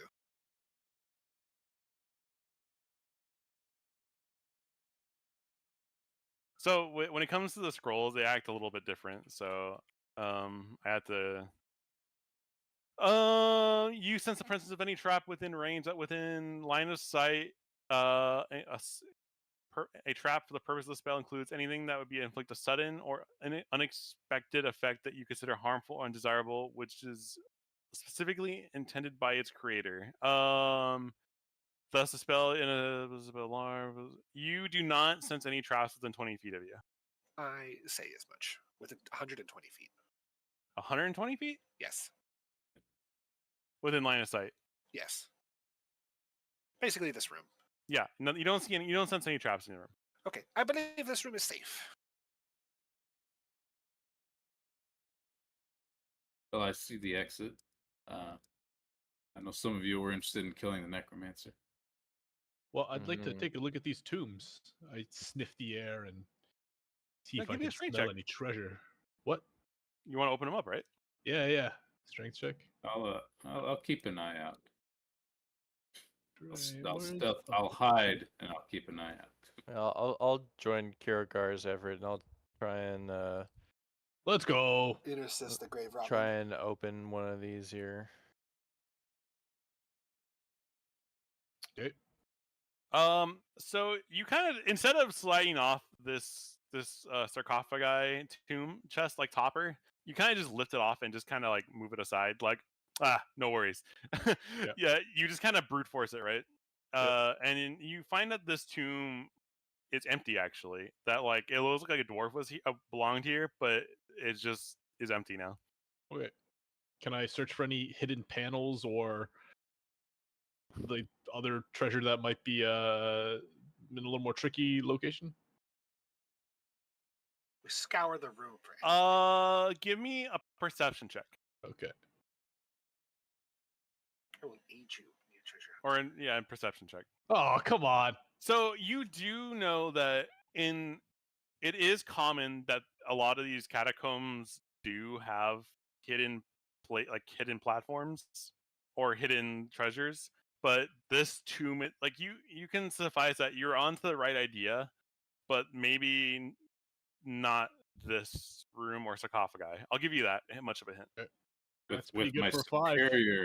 With my superior passive perception, I'll notice that Kiragar's looking for things, and I'll give him a hand, look myself, and I'll roll slightly better. You do. I mean, you both would know, being men of the sea, that people hide treasures in their tombs. We prefer to be called seamen. Thank you. Yeah. Okay. As seamen, you know that people hide treasures. You can, given that this ruined temple most likely had some treasure at one point, or maybe still hidden, but maybe but this room being so close to the entrance or an exit may not have been the room you're looking for particularly. That's obviously in the room with the necromancer. Can I try lifting this? Out of character? Not even. This is a pretty big map, my guy. Okay. I guess. Can I try lifting this lid? Go ahead. All right. Walk over and touch Kiragar on the shoulder and give him a hand. I will say that because he's there helping you, you guys both lift it. And again, these tombs look like these are the dwarves that belong in the tombs that were here. And all the tombs are empty. Like just like the tombs outside that like there were skeletons. Like the necromancer was just like using this as a place for raw materials, and this is just like an empty like container that they took things from. Okay. Well, seems like anything of value has already been taken or wouldn't be here. Seems like this is just a supply closet for our necromancer friend. Unless, what if there was something underneath the statue of Nyctra? You see Kaylin kind of like just looking at the statue, kind of snooping around, but she doesn't really seem to find anything as she's like looking through. May I study the statue? Yeah. Go ahead and give me I guess, investigation. Give me it with advantage because Kaylin's also investigating it too with you. The odds, the terrible odds of rolling double threes with advantage. You don't really notice anything about it, but Kaylin just kind of goes, "Why is her statue in like almost every country we go to?" She kind of like mutters, like she's just kind of like pondering, like, because so far you got to catch you up, and they found a statue of this goddess in the human lands. Then they found another statue of it in the land of the beast people, and then they found now inside the dwarven country, inside a religious temple, you find another, and it's portrayed as a human, by the way, not a dwarven god. All right. Can I do a religion check for lore on this matter? Yeah, go ahead. It was too esoteric. A 5. Being It's the too goddess, esoteric. being the goddess of secrets, you know that there is probably some reason why these statues are everywhere. Well, not everywhere, but they're conveniently placed, and the emotion and the body language of each statue is different each time. One holding a weapon, one being cradling like a mother, and then now this one looking like just kind of like generic. Most gods are usually portrayed in very stereotypical ways, where they're like you see them much like how like and like a lot of portrayal of gods, it's usually the same iconography of portrayed the same. Like a god of the smith has like some kind of smith or hammering, but this goddess, you notice like every portrayal of her has been different. And it looks like she has her hand out. Is No. the palm facing upward or? No, her hands are like kind of like at her sides, and she's just like Okay. looking ahead, like a generic pose. Not even like a like it's like someone just took a picture of her, and she's just like, like when you take a generic standing pose, it's just not even like it's not even a pose that you would look like someone would worship. It just looks like it just was like someone took a picture of her and just kind of made a statue of it, and it was just like, here you go, and it's like, oh. Like when someone takes a picture of you and you're not ready for a picture and you're like in the most like neutral pose. You're just like, huh? Like that's exactly what this pose looks like. Okay. The last time we saw a statue like this, we had to return the sword, but with something that looks so nonchalant as this, I don't know how much meaning the statue holds, or if there's a mystery to be solved. Kaylin looks at you and just goes, I'm glad you're not making me climb on the statue like last time. I'm just happy about that. I thought I threw you up there. I don't remember. No, I climbed up there. Oh, okay. You really want to throw me one day, but just keep throwing Ren. Just keep throwing Ren. Perfect.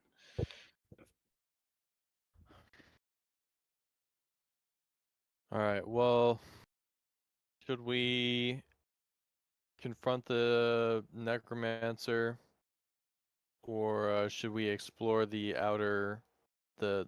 exit first?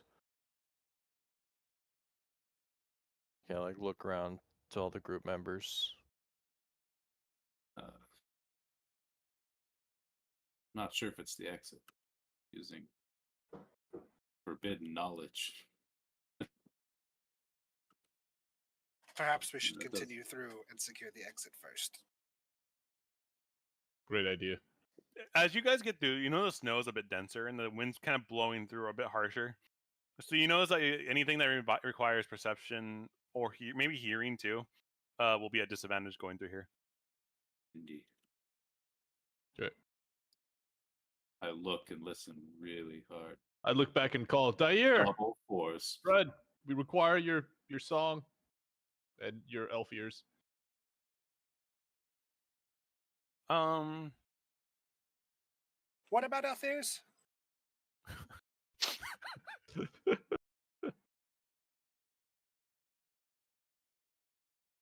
You do see a slope in the mountain to the southwest of you guys. Going down? Southwest, yeah, or down left. I mean the slope. Yeah, it's going down. But because there's so much snow, you can't really tell where. You like looking up, you see the general slope of the mountain, but yeah, this looks like yeah.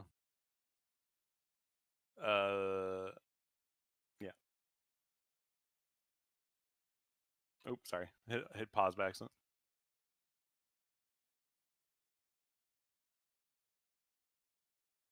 Slowly step over here, see if I can see anything.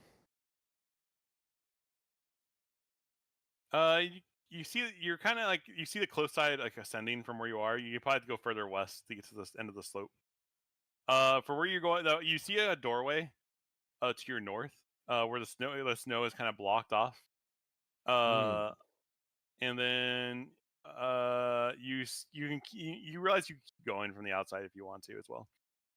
I'm gonna go back and relay my findings. Looks like there's a door over another door to another chamber going back inside the temple. I don't know. Maybe we Back to the door. I mean, you saw it, right? You definitely saw that. Okay. No, Paris saw Yeah. what I was. Well, Paris Saw west. You saw the stairway southwest, right? Is that That's that's a stairway. There's a Yeah, stairway going yeah. up over here. yeah, Let's do floor 1 first. floor 1. So you see a giant pair of wooden doors, kind of like blocked off from the storm, and it looks like it's like a pair of heavy wooden doors. give Deerclaw if he wants to, or actually, I'm gonna say, wait, no, what am I doing? I want to help Ren open this door. Like a SWAT team. You want to punch the door. If you want to just open, you should ask Curacard. Okay. I crack my knuckles and approach the door. If you want it punched, I can do that. But if you just want I thought we were gonna try and open it sneakily with some sleight of hand. yeah, That sounds smart. lame. That sounds giga lame. I got this. I step aside.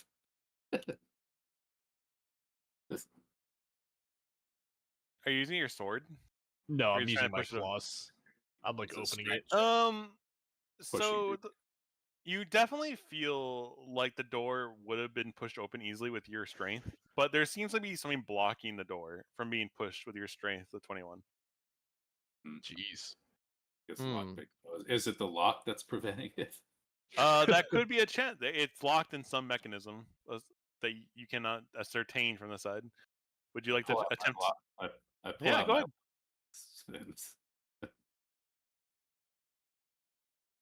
All right, so you stick your thing.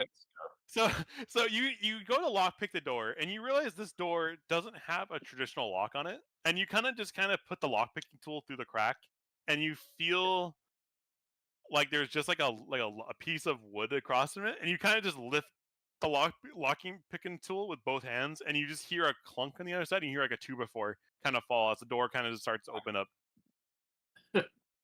Nice. So it was a good try, Kirk.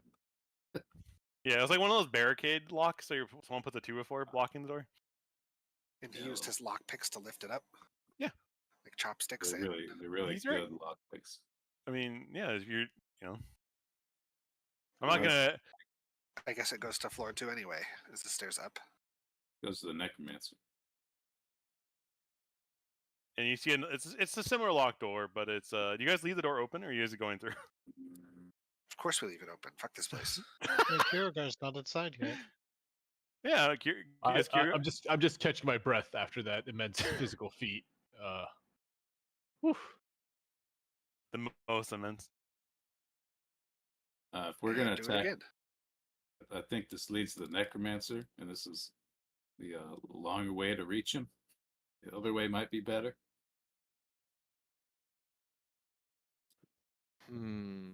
What if we knocked and then ran? No.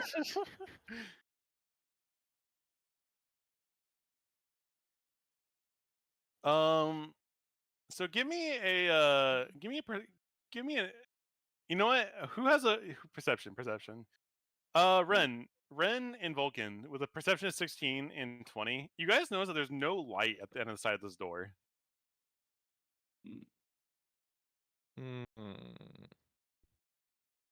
No light. What Yeah. did that?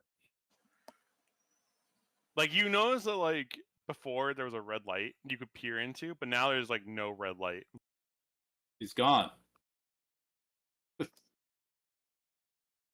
Oh, measuring something.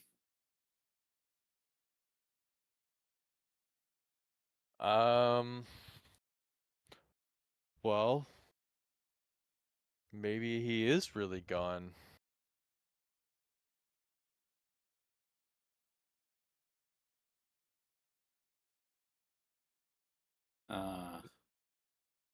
Still Should think we that's chance the, it? the better way to approach. It's a shorter run to him from the other way. Fair. Do we want to go back around? Oh, I changed the scene. Change the scene. No, sorry, I had to move the camera to catch up to you guys. So, do we want to go back around the other way just in case he actually is in the room? It's just there's no light on the other side of the door. He could put the braziers out. I'm sure he has that ability. This is the shooting gallery ahead. I know because I've been in that room before. I'm Okay. gonna start walking this way. This is Okay. It's like I'm an gonna- 80-yard. It's like an 80-yard run to him. That's 120 feet to him. That's too far. All right. I'm gonna start following and backing up Ren. You guys are all going the other way? Guess We're so. gonna go the I'll other way. follow the group. I'll just move you guys. Unless you want to do a little wombo combo. Do we want to try to flank this individual? Wombo. We just Alright, we so- don't know. Need to hug the north wall. For Shimmy line of up. sight. Okay, so you guys are trying to are you guys going to attempt to make a stealth check? Hell yeah. All right, everyone, make me a stealth check. Who's trying to be sneaky? Not again. Critical stealth. Beautiful. Critical fail. 27 critical stealth. I'm a sneaky lizard. All right, so who's the purple tiger stripes? Me. Stop doing what you're doing. The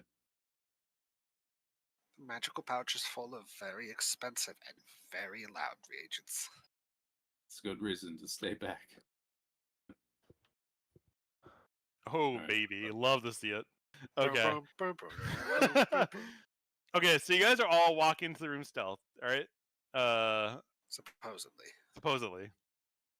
And you notice that the braziers are off. The candles that were there are still lit, but all the braziers are turned off right now. Oh, sorry, I was on pause by accident. That is a yeah. I keep inching forward. How did you rotate yourself 90 degrees? Control mouse wheel. Shift and Beautiful. arrows. There's Can multiple can I ways. see if the runes that were previously lit up are they still lit? The that were runes on on the ground are no longer lit, but you can see them etched into the ground, like with that dark blood red color. Hero guard's just walking down the middle of the stairs. So Oh, sorry. I was supposed. Oh, sorry. I forgot. We're keeping all stealthy, right? I can see it's gone now. So I will walk into the room. I go up here and step over this skeleton and So the inspect. feeling, you definitely have a feeling that there's something's watching you. Like you walk into the zone again, and the same eerie feeling kind of comes over you, but you're not sure what's causing it, but you definitely feel it. I'm He's still gonna here. I'm gonna ritual cast detect magic.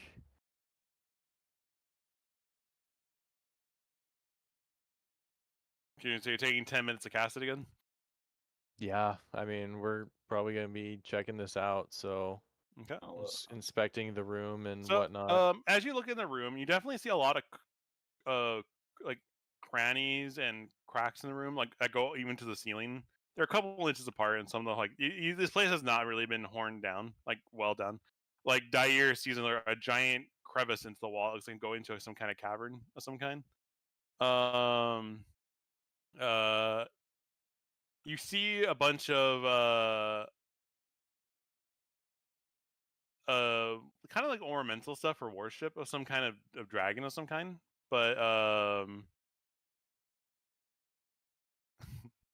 I'm still stealth. Is there anything like? hold on, you're stealth, yes, but oh no, you can't just walk out there, sir. Hold on. So as Ren walks into this room, he notices with his perception that he's no longer walking on snow, but he's walking on a mixture of spiderwebs and snow. Oh, We okay. look up. And as you walk out, you notice that you're kind of tugging the spiderweb with you. Classic mistake.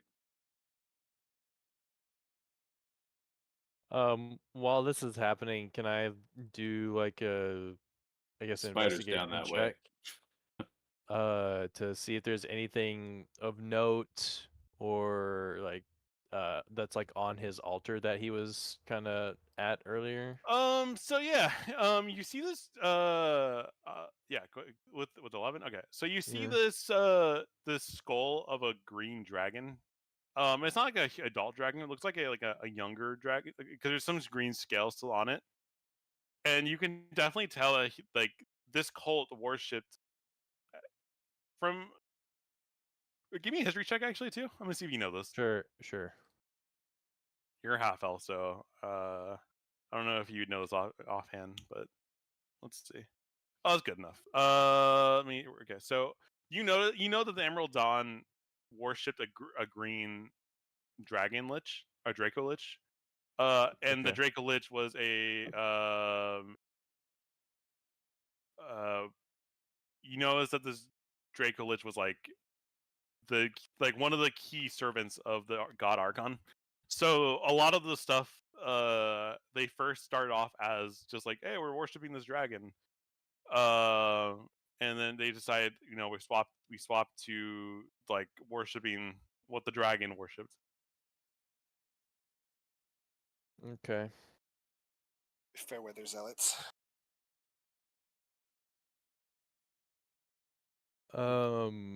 I guess I kind of would just like, rack my brain and think if there's like any if like people value like, dragon teeth or dragon horns or anything like that, traditionally speaking, or is that kind of just like people do value it, but because of the state of the skull, it doesn't look like you could pull it without breaking it. Okay. All right, it's too old and corroded and worn. So as you guys are like kind of talking there, Kaylin's like, hey, so I guess let's hold on, stay back up there. Actually, okay. Vulcan. Oh. And then you hear a kind of like a raspy voice. He goes, "You rats are playing where the master is only allowed a punishment by death." And kind of like a cold wind blows into the room, and the candles kind of start going away, kind of turning the room into like a dark. Is that all the lights? I think it's all the lights. Okay. So the room is now dark, right? Except for only what you guys have. And out of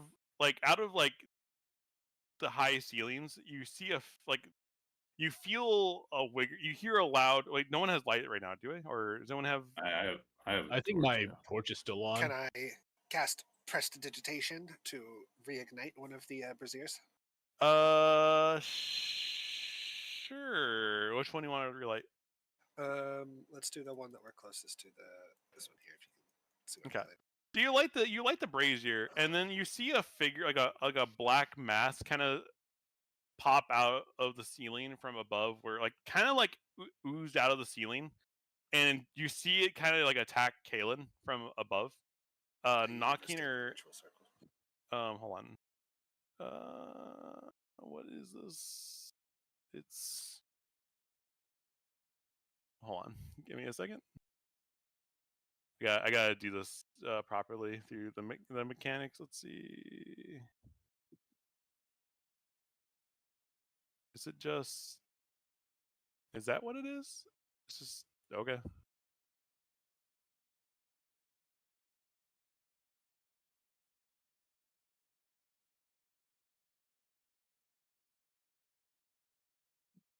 Jesus.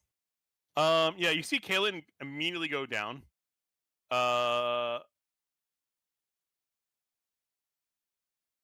Like she's at 0 hit points now. Ooh. And Oh. You see this figure kind of standing above Kaylin. As she looks around at Rescue, he's like, he told me to clean up after you, because clearly you can't be trusted to do your job. As she kind of looks at you all, and let me do this. This is it, dear. Talk our way out of this. We just wanted instructions on how to get it to the back entrance. Hold on. I don't think she's much in the mood for talking. And combat begins. Slow.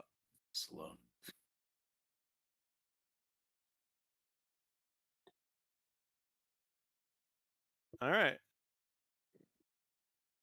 And Kaylin is now, let's see, prone and unconscious. Is there unconscious in here? What is Okay. what does our foe look like? Oh, she's like, looks like she got impaled by 2 weapons falling from the sky. No, the evil person. What do they look like? Do they have a portrait too? Yes. Let me give you. Yeah, I can do that. Give me 1 sec. You know, I'm actually glad that you actually asked this, because I put these in such high res, and in case someone asks these questions. Makes it easier to ask if you have a picture to be like, describe it. Like, they have a lot of belts, there's like 7, 8, 10 belts around black leather. Hold on. So they are. It looks like they are like looks like a white-skinned elf, but not like a drow. Looks like their skin is unnaturally pale, and looks like they have white hair. Sorry? Also bleached. Bleached, yeah. And here, let me do this, and I think this will work. Hold on, it's saving. Is it going? Please.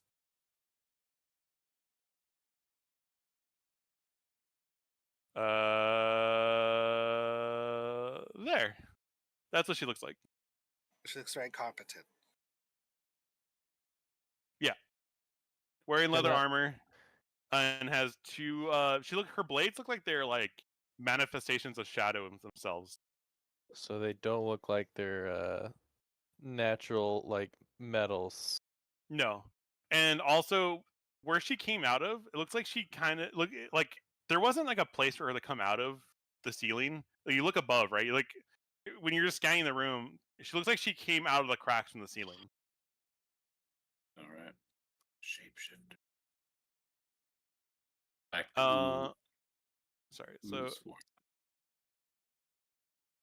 So and as her first turn, she is going to, let's see, what is the range on this?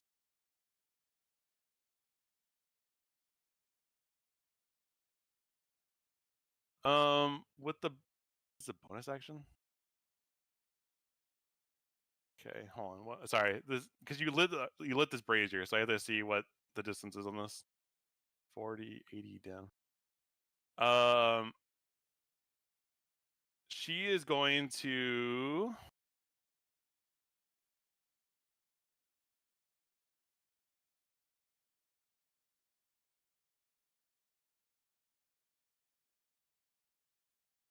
"30 feet," and then she's going to move 30 feet in here. And that is her turn.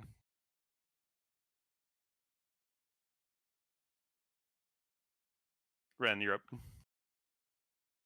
Oh, get this thing out of the way. Tab to something else. Where the hell she run off to? She went down south. Oh, okay. Well, I'll go resuscitate our good friend here. What does the special effect do?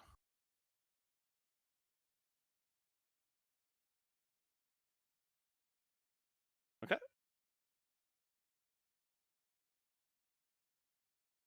How would you like to do that? By resuscitate? You punch her until she comes awake, or what? Yeah, just slap. Is there another Yeti we can stuff her into? Someone, quickly. I don't think a Yeti's the solution this time. I got 2 healing potions. I suppose I will generously.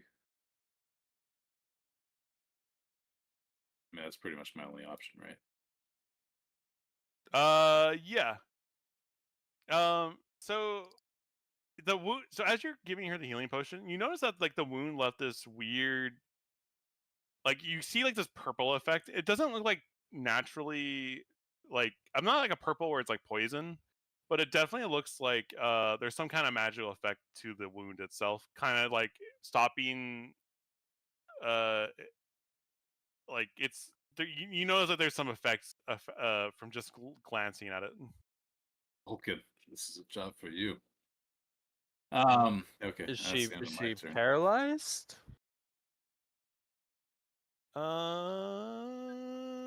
I don't think you would know. Has she responded to my healing potion? Or Oh, is she still just lying on the floor? she is healed, but she's still unconscious until her turn, I believe. Okay. Oops, sorry. She's already moving, so. No, it's me trying to do that, and then but she's still prone and unconscious until her turn. Okay, I end my turn. Well, the potions is a bonus action. Oh, I guess. I Is mean, it I an could action to run another. destroy it? Like Bonus. you can still move, I think. Well, I already moved 40 yards.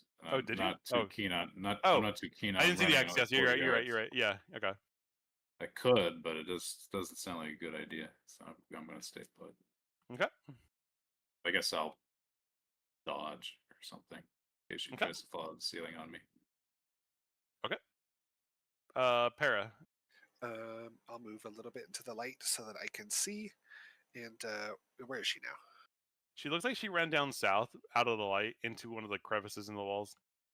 Oh, I see her. I will target her, and I'm going to hit with a 2nd level magic I don't missiles. think you can see her. Oh, can I see the braziers? You can see the braziers, yes. Then I will use prestidigitation to light one of the braziers. All right. It's just the one that she's next to. Okay, but you don't see her from that angle, though. She's effectively out of line of sight from you.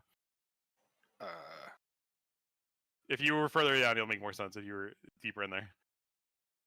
But I can see her from where I am. Like there's a direct line. There's no way. 100%. How do I demonstrate the line? Because hold on, let me show you. Yeah.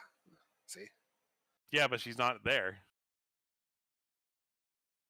That's where you last saw her when she walked I see. in. That's your last icon marker. That's okay. Yeah. I will just I used my action for that, and I'll just keep looking around.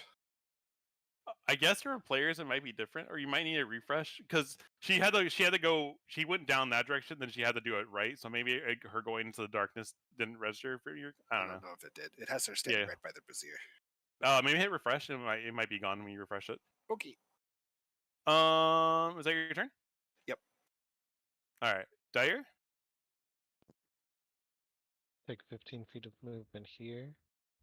With these lights and the inability to see her, I am going to. I think cast- again. I think it might be a refresh No. issue.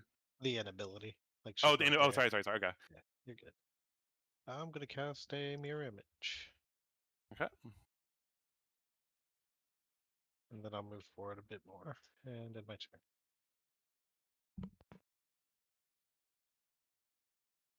Okay. Kalen is no You skip longer. Vulcan. I'm sorry. What? You skip Vulcan. I ended my turn. Oh shit! Sorry. Oh, that's why. Okay, Vulcan, go ahead. Sorry, I was hitting the next button. I'm gonna use 30 movement, and then I'm going to dash and move right up here as well, and scan around. Don't see anything, so I'm going to end my turn. Are you still channeling detect magic? Well, it was my detect magic was like up near the altar. But it follows you. It does. It's It's like a sense. Okay, Yeah. yeah. You Yeah, didn't I guess cancel, it would right? be. You're just still going. Okay, so Yeah, let me move that for you. There you go. sweet. All right, and then Kaylin's turn. She wakes up and she goes, "What?" Like she's got like what like what happened? And she like looks down and sees her like wound, and it goes like she tries to get up and she goes like she's like, "Oh, that's not good." I feel how much did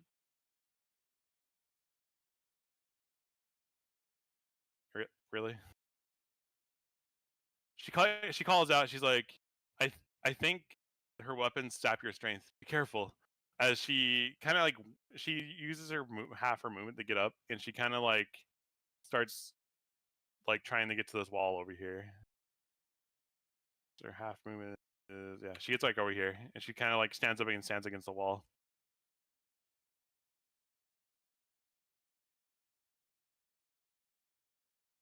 And Kyogar, you are up. All right. I don't think I can see her with my current. No, I could tell you from your position, Yeah, you would not be able to okay. see her. All right. So, but I hear the fighting, right? You definitely saw Kaylin get jumped, and then she ran down south.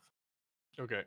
I'm gonna run towards Kaylin and check on her and say, "Hey, these weirdos wanted to stuff you in a Yeti, but I put a kibosh on that.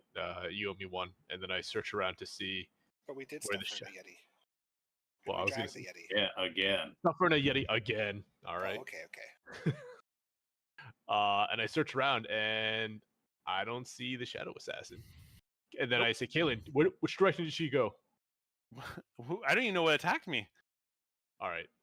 Then I still have 5 more feet of range, and then I'll use my action to sprint forward. I think you search. can see like a hole in the wall. Like you see this crevice in southwest, Oh, okay. Yeah. southeast of you. That you can tell that she Yep. went through there. Okay. I sprint towards that wall. Okay. And then I have my turn. Okay. And her turn. Okay. Let's do this.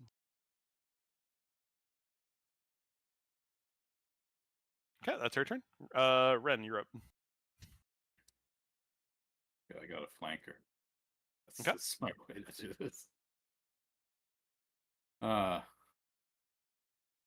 Heraclesis, you're with me, right? Yeah. All right. I'll start by going 40.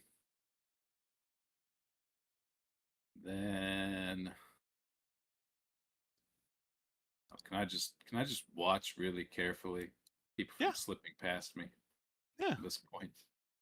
Can Watch and listen ready your very action carefully. and you be when she's visible. Yeah. You can do that. You can ready an action if you want. Sure. What do you want ready? What do you want to do in case? Give me a condition, and what do you want to do as an action? I guess what makes sense here is to pull out my crossbow, put a bolt in it, get ready to shoot her if she runs around this corner here. Okay. That conditions and all right. Okay.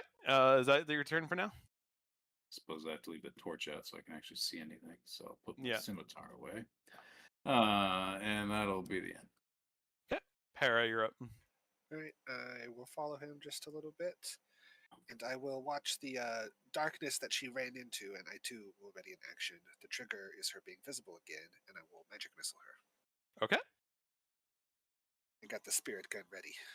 Okay. Dyer.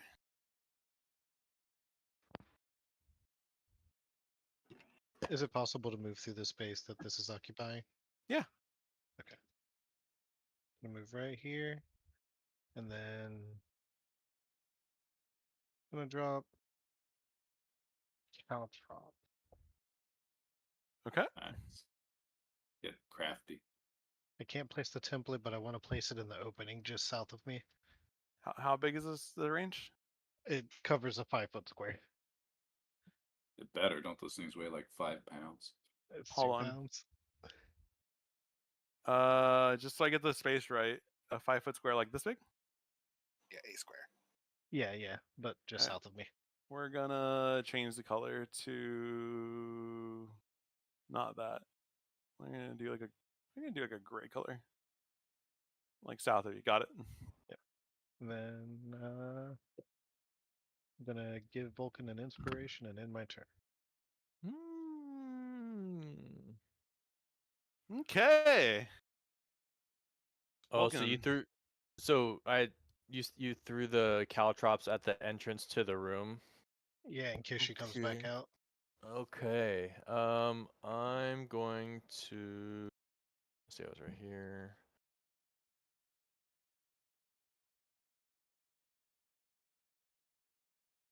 Gonna move kind of back here a little bit. And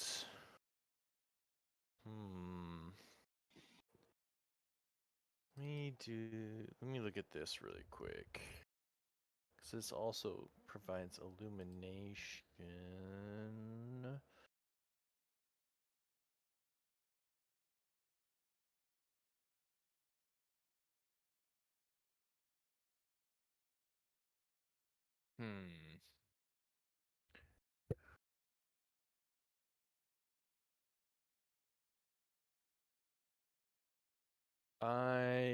So I can like see just barely inside the room. I want to basically hold an action. Basically, I want to, if I see her coming out, I basically want to put a moonbeam at like the entrance and the door, so it's not gonna damage Deerka, but like a little bit more inwards of her caltrops, basically. Okay. Yeah, that's fine. And that'll be my turn. Kaylin is just gonna move back a bit. I'm back, sorry. Okay. And then Kiergar, your turn. All right. I will venture down the crevice where I suspect the assassin has gone. Okay. So as you walk into the crevice, you definitely notice that this cave entrance is very heavily webbed. Webbed, you say? Mm-hmm. I meant to tell you guys that, but there's no need. I look at my scaly feet and see the webs going between my claws, and I say, "Ah!" And can I check to see if I see any threats? Perceived threats? Give me a perception check. With disadvantage because you're. That's fine. I already rolled a 1. It's fine. Yeah. You don't really. You notice that like there's a dark webbed area, kind of hindering light from going through here too. It's like no useful information. Got it. I think I still have a lit torch. That's like been sticking out of my pack. I don't. I think the torch somehow got lost. But if you want to turn the light back on, wait, no, you are. I would like to set the torch to the webs and try to light them up. Which one are you trying to light up? Which one? I want to fucking try to ignite these spider webs with my torch. So as you try to light these webs, you notice that like they start melting instead of lighting on fire. Melting into what? Like Water. An nylon. Water? It's spiders. It's ice webs. Ice webs.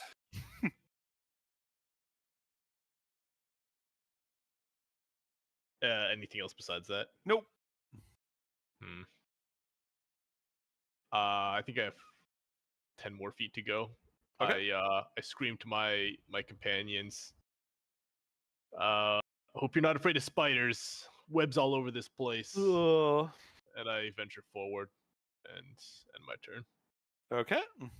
Out of character, I'm literally the one thing I'm afraid of because some genius brought the movie Arachnophobia to my daycare when I was 4 and made us watch it. Daycare? Yeah. Oh my god. 4 years old, and someone was like, "Hey, I have a great idea. Let's make a bunch of kids with active imaginations watch this horror movie about spiders. That's terrible. Surely nothing bad will happen." Surely. What's the worst that could happen? Anyways, that was my out of character Yeah. edition. Why does it always have to be spiders? Also that. There's a game called Grounded where the enemy in that game, like it's like Honey I Shrunk the Kids. You're shrunk down to like go play in a backyard, and the enemies in that game are spiders, and they're huge compared to you. But they put in an arachnophobia mode with like a slider that makes them progressively less scary and less spider-like until they're just like a blob. Yeah, they did that for the new WoW where the arachnophobia mode turns the spiders Oh into my crabs. god. Oh really? They banned someone for Yeah. modifying the original MPQ files of Naxxramas to be trees. And so there's a screenshot of Naxxramas just having all trees in the spider wing instead of it being spiders. But it sucks because there's Glorious. actually like spider art and spider stuff that's like ingrained. So like they just had to deal with like the art of spiders. But like it was just trees everywhere. But yeah, she got banned and she got perma banned and never got unbanned for it. It's kind of funny. Wow, and now they have a spider mode. Yeah. Crab mode, actually. So, as top of the order, you notice all the light. You notice like the lights, the braziers just kind of turn off immediately. Like flickered off. They Keep flickered your off, yeah. torches out. And sorry. And as that happens,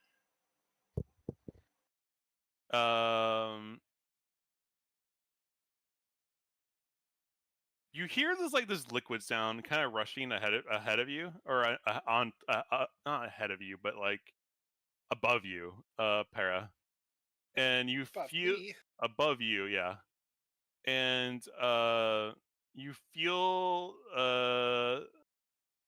someone making an attack against you. All right. Is it successful? I don't know. Let's find out. Looks successful. Total is 26. I would definitely need to silvery barbs that. You're like, all right. Looks like it goes through. 20. That one's gonna go through still, even with the silvery barbs, even through shield. So I'll take it. Okay. And damage. Hold on. There's too many dice for this. Hold on. I don't believe that's the right damage. That's a bad sign. No, that is right. No, that's right. All right. So you take damn, she rolled really high, really good for this one. You take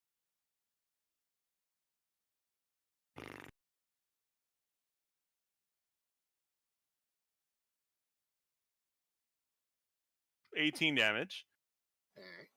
All right. However, so 7 piercing, 11 necrotic. And then you. I guess I do this part because it's not automating this for me. Cool. Your strength score, write it down, is reduced by 1. There's no save for that. That unless there is no save for this. All right. Yeah, unless the target is immune to necrotic damage, the target strength score is reduced by 1d4 each time it hits target by this attack. Okay, and that is her turn. Ren, you're up. Where's my reaction crossbow? Well, you were looking ahead, right? In case it came out. She popped up behind you. My perception's really good. Okay.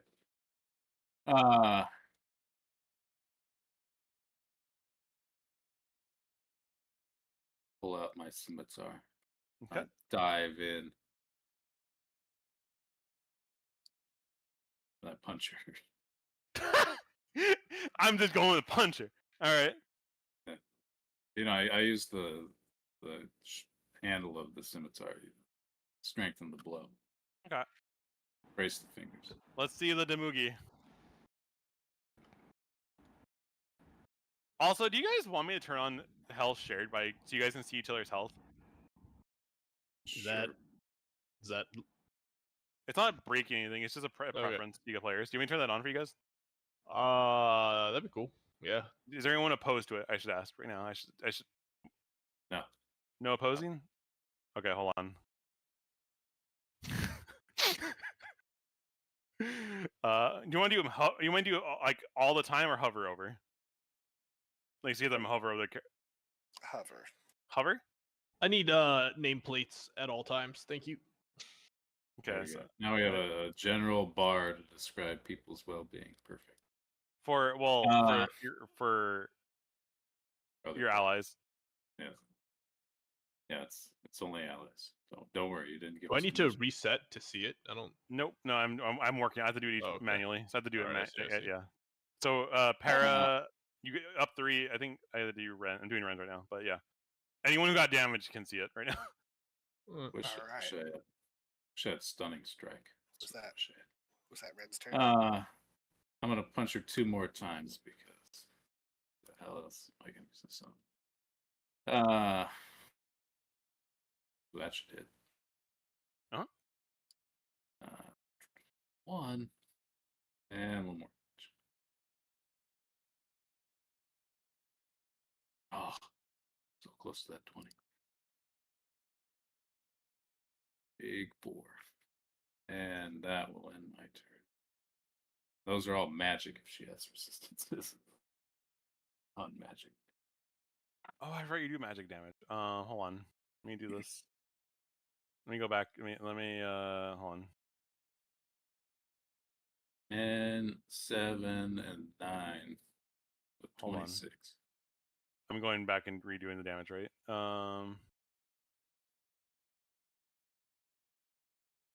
You know what? Here's what I'm gonna do. Wait. The fuck? 26 total. No, I took damage off you for some reason by accident. Oh. I didn't have. It's being a little jink. Sorry. It's, I didn't have damage. I know that. That's why it's being jink with me. It's fighting me a little bit. Okay, there we go. And then here, you're using unarmed strike, right? Yeah. We're gonna adjust this on the fly. Effect. Magic. Let me see if I can edit it real fast. Details. Here we go. Magical. Boom. Because I think at one point monks get magical fist weapons anyway. Like 6 or 7 or something. Yeah. So let me go look at it one more time. I have like 3. Sorry. It's not letting me.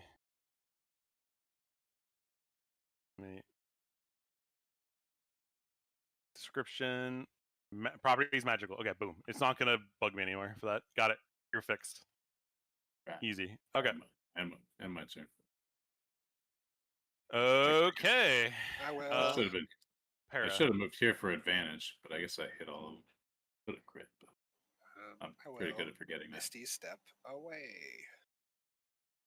No, you have 7, 5, advantage. 10. Shiv him with your dagger. I'm not gonna shake him with advantage. That's terrible. And then I will. That was my bonus action. Okay. For my actual action, I will cast a 2nd level magic missile. Okay. Show me the Damugi. Silvery Barbs is on me, but there's no to hit, right? It's just damage. It's just damage. It's just. Oh no, not a 1. Truly unfortunate. All right, Kierkegaard. It's time for action surge. All right. I had to step out for a second because my kid. No, you're not. Where's everyone fighting? Where's everyone fighting right now? You hear Felt like- noises to the north. Back in the you hear noises coming from the original room. Oh no! All right, I pass back through. You what- hear something. You I hear. can't- By the way, as you It walk says out, I you hear a can't. It skittering. says it's not my turn. It's not your Oh. turn yet. I was just It's not your saying, turn. use the action surge. Oh, okay. So what is? Wait, Para. What were you doing on your turn? Or what was your action? I Misty stepped away, and then I magic missiled. That's my turn. Okay, hold on. Let me make sure the damage went through. Give me. Okay. Got it. Now it is Dair's turn. Oh, and I get to move. Sorry, if I can. You did use my move. Movement. I Misty stepped. Oh, you. Oh, yeah, you do move. Yeah. I do get to move, so I'll just. Oh, let me put you back. Sorry. There you go. You get to move. I'll just move further back, and that's it. Okay, now Dair's turn. Confirmed. All right. Hearing the commotion behind me, I snap face north. I see our quarry and move my hex over onto her. Okay. Trying to figure out where that goes. Is that features? No.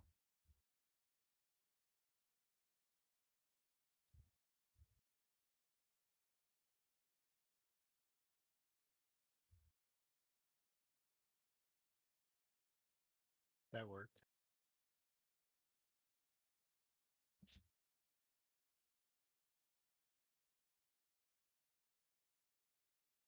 I have to roll it separate anyway. It doesn't matter. But yeah, I'm gonna hex Dex. Okay. And then I'm going to pull my light crossbow and burn my 2nd charge of Squire of Elionar. Are you using your normal bolts or your magical bolts? I should ask. Ooh, what were they? Frost tipped? The frost tipped ones, yeah. Yeah, I'll use a frost tipped arrow on this. How does that change the damage? It just adds extra cold damage to your attack. I think you have to equip it though. You just gotta make sure it's equipped when you shoot it. I believe. I think? Question mark? Yeah, you can choose which ammo you use. Although I don't see the plus frost damage on the item. So if you go to your inventory thing, you see hand crossbow says crossbow bolt. If there's a drop down menu. Yeah, I equipped it. Oh, okay. Yeah. And now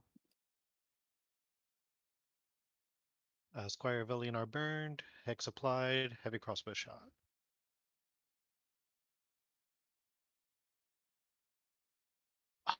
So close. With advantage or? Yeah, it was 19 or 16.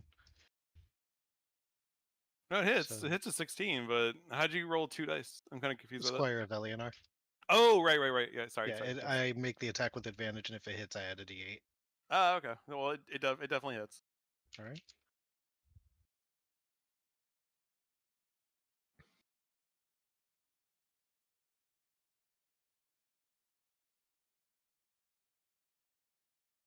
That looked like 5, 6, 10 piercing and 5 necrotic. 5 piercing, 6 necrotic. Sorry, you said Hang that on. right? Sorry, that's 11 piercing, 4 necrotic, because it's +4. Okay. And it's +1 cold damage with the thing, right? I Yeah. believe. Yeah, so So for a it's- total of 16. 16. So 10 pierce or 11 piercing, 4 necrotic, 1 cold. yeah, because I hate this. Okay. Hold on.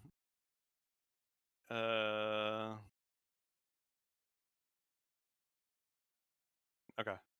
95. when you had to pull out the calculator real fast.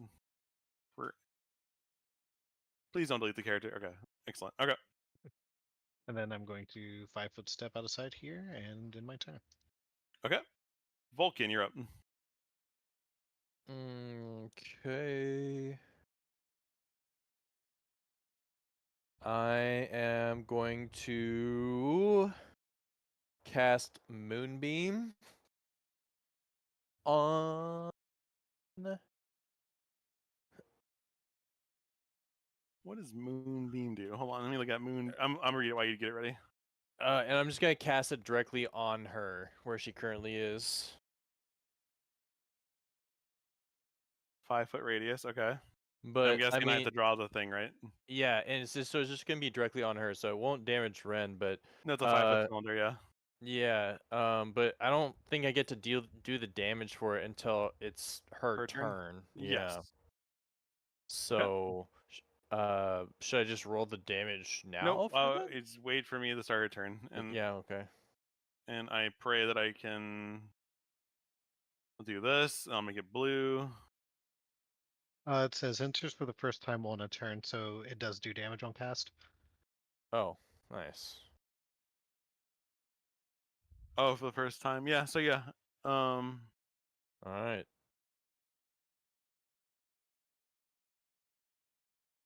Well, wait. When it enters, it goes. When a creature enters a spell For the first time on a turn. or starts its turn there, because I guess it does two. I guess yeah. I guess it is. It's gonna do double damage. I guess in turn. Okay.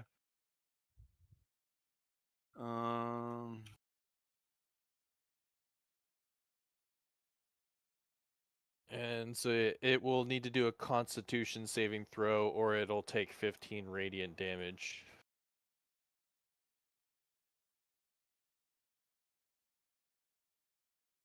Hold on. I'm pulling up Sage Errata advice. says it doesn't. That's really weird. The Sage advice says only when someone walks into it for the first turn, or when they start their turn, not when they're Okay. being cast on it. Okay. Because it's yeah. That's fine. I'll just re-roll the 2d10 then, I guess, when it's her turn. Yeah, exactly. That would stop like the double dipping, because it's a double dipping thing, right? That's what Yeah, that was. but it also means there's no protection against, say, if I just walked up to her if I were her ally and teleported her the fuck out. I mean, because it's an AOE effect though, so it's Yeah. not like a guaranteed like. I think they just don't want, because I think it's a proactionary thing to not have AOEs be that strong, or else everyone would just go Moonbeam and be like Moonkin everywhere, I guess. Why does So Blizzard take balance druids? Just like Blizzard, dude. it's true. It's too fun. Too much fun.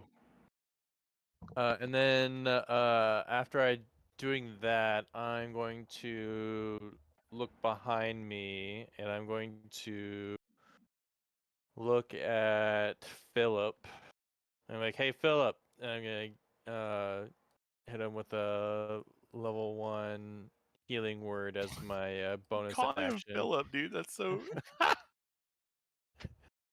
Okay. Back on the name. And yeah, he takes 15 healing. Hell yeah, brother. Do I add that, or is it added by the spell? Or wait, no. It's 7. Sorry, it's 7. To put him I got at it. 15. Gotcha. And then that, I'm gonna keep my distance. I'm gonna still hang out over here. And I'm gonna make that my turn. I'm gonna say, Kiergar, get in here. Watch out for the caltrops. Oh no! Oh no. All right.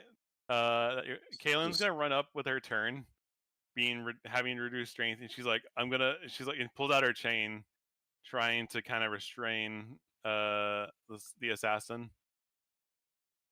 Kiergar can jump over the caltrops. He's got enough strength. Just pushes Dagger out of the way. Oh yeah. Aggressive. You can move through my space. I'll You can. allow it. She misses. Oof. Okay. Just gonna fucking body block him when he tries to step on the spikes. Kiergar, it's your turn. Okay. I plow through this 90-pound elf as I make my way into the room. Damn. And oh man, they're all the way up there. Okay. I think that was that 10 or 20? That was 20. I will move another 10. And I scream, "Hold her down! I'm coming!" And then I use my other action to continue running forward. Okay. And we're top of the order. All right. So it's started return. Go ahead and do your 2d10 for moonbeam damage. Moonbeam. 17. That's pretty good. Okay. Oop, sorry. That's a bit. Yeah. She's gonna move over here out of the moonbeam. And then she's gonna since she is in dim light from I believe everyone. Well, let me make a calculation. She's making those dex checks at disadvantage. I mean, I have a torch right next, like 5 feet away from her. So. Oh, you have a torch too? Yeah. All right. Well, she is. Let's see. Hold on. Damn. She can move along.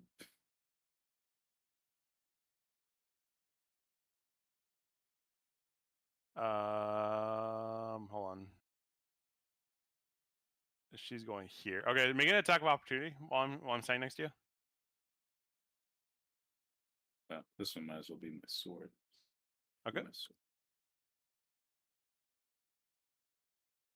I haven't swung this thing in a while.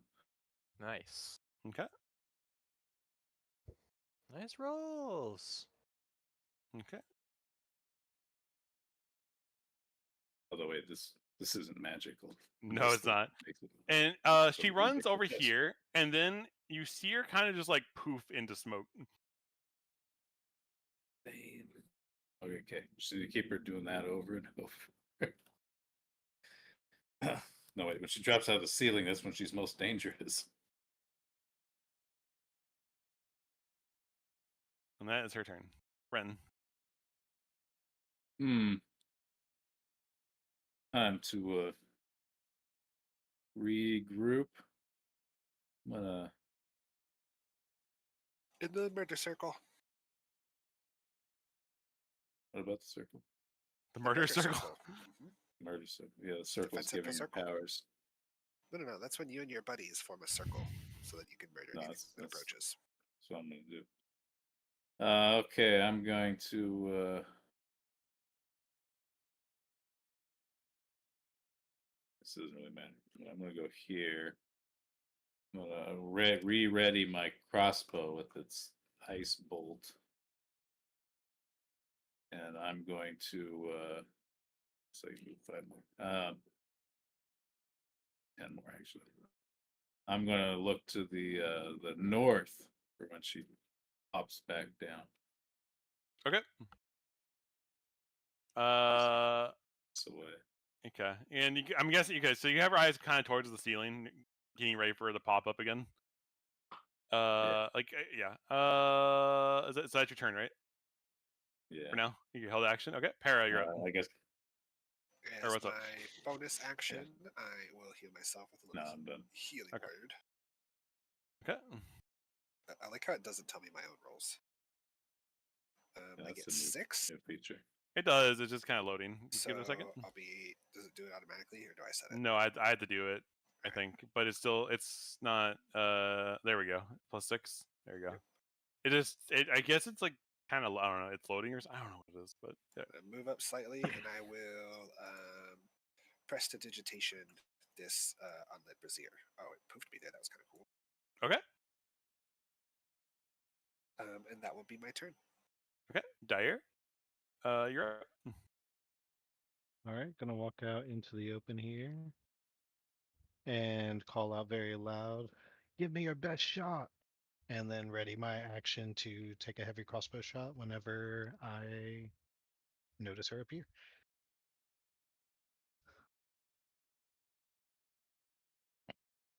Okay, Vulcan's up. I will move into the circle, and then I'm going to actually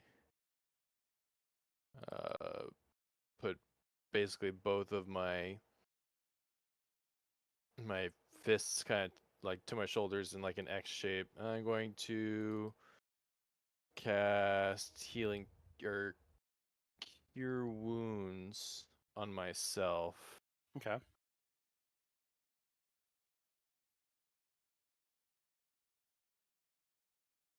For 10 healing. Let me see what's going on with it. Looks like area. Got it. Well, I guess I should probably reduce my HP by 1 because my effect of Yes. HP 44. Yeah. 44. Oh, whoa. It's me keep adding your health to 44. Okay. Cool. All right. And I'm going to just wait, let's see. Is it a bonus action to move my moonbeam? Nope, my action is to move it. Okay, and that will be my turn. Okay. Kaylin is gonna run to be in space with you guys. You can clearly tell that she's exhausted from whatever wound she has. And she has her turn. She has her bow ready or her chain ready just in case anything comes close. She'll attack anything that comes like if she shows up again. Kiergar, you're up. All right. I sniff the air and attempt to perceive where the assassin went. You can give me a perception check, I guess, but I don't. Does that work? You could try. I mean, All right. I'm not. I mean, you know. So as you try to smell, can't really you don't really pick up on her scent, at all. The whole area kind of has this like, moldy, like smell to it, where it's like very dusky in here. So it's not, and also the smell of the cold, kind of is also obfuscating everything. So you don't really know where you can. I guess you could say she's not close. As I guess what I could say. Okay, let me. So is that your turn, or is there you want to do anything else? No, so north of me is the altar where we met the necromancer. Yeah. I take advantage of this downtime and run towards the altar to see if there's anything useful. Okay. That's how you get shanked.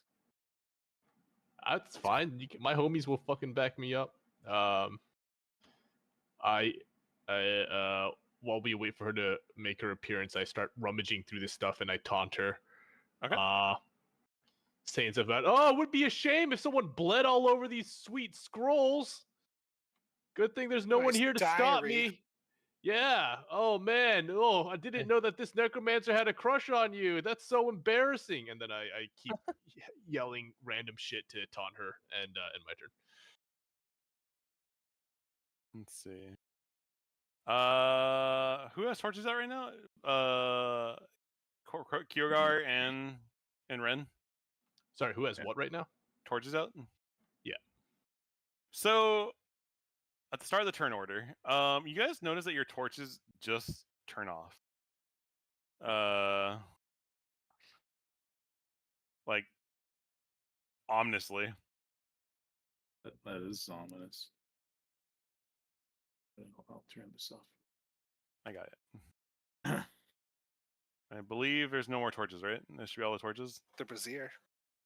No, the braziers got turned off already. But I lit one on my turn.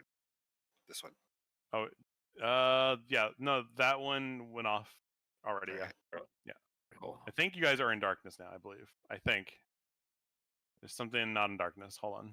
Why is there not darkness? Oh, I see why. I shouldn't be. Okay, there we go. That's what it was. Okay. I fixed it. Very dark.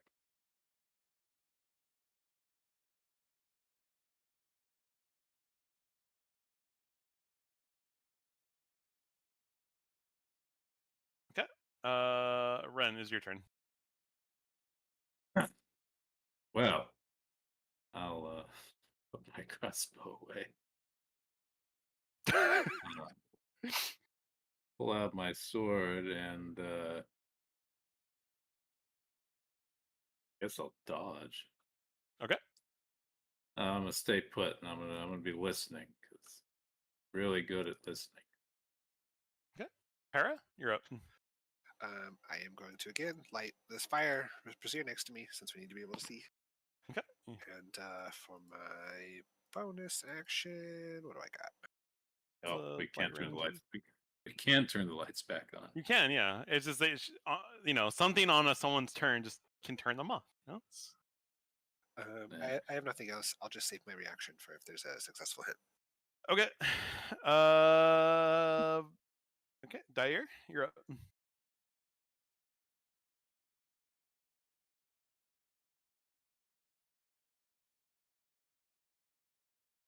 All the elves are just like, it's darkness, whatever.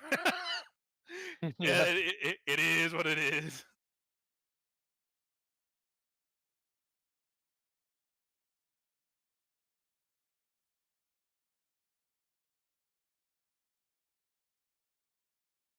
What is the range on artillery bars, by the way? Have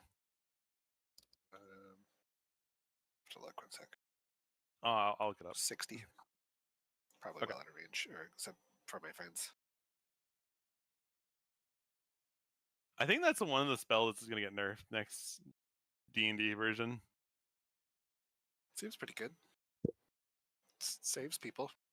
Oh, I know that, but I think it's like meta stronger than what they intended. It's a really good first level spell, yeah. Yeah.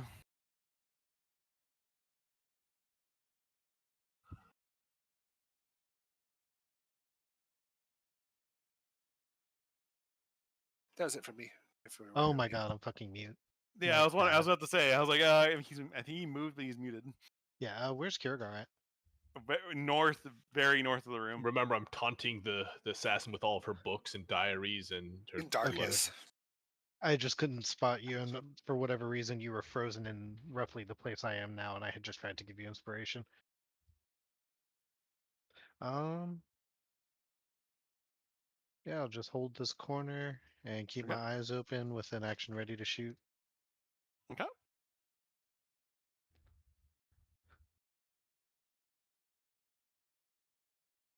Vulcan, you're up. Vulcan and Caitlin. Then Kiergar.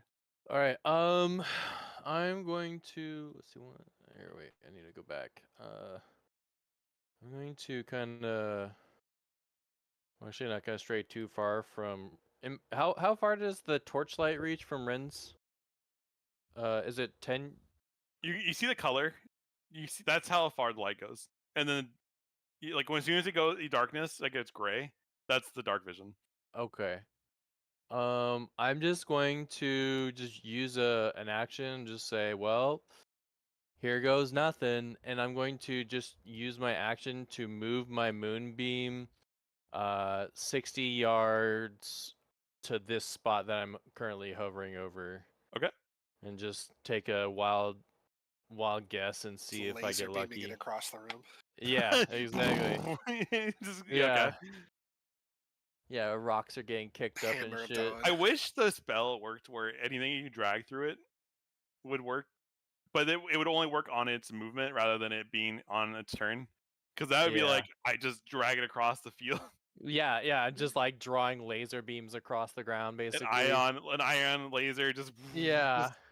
Okay, is that your turn or? Let's see. That was my action. Yeah, that's gonna be my turn. All right. Kaylin pulls out. She's kind of nervous. She's like, I don't want to be isolated. She kind of goes closer towards the light.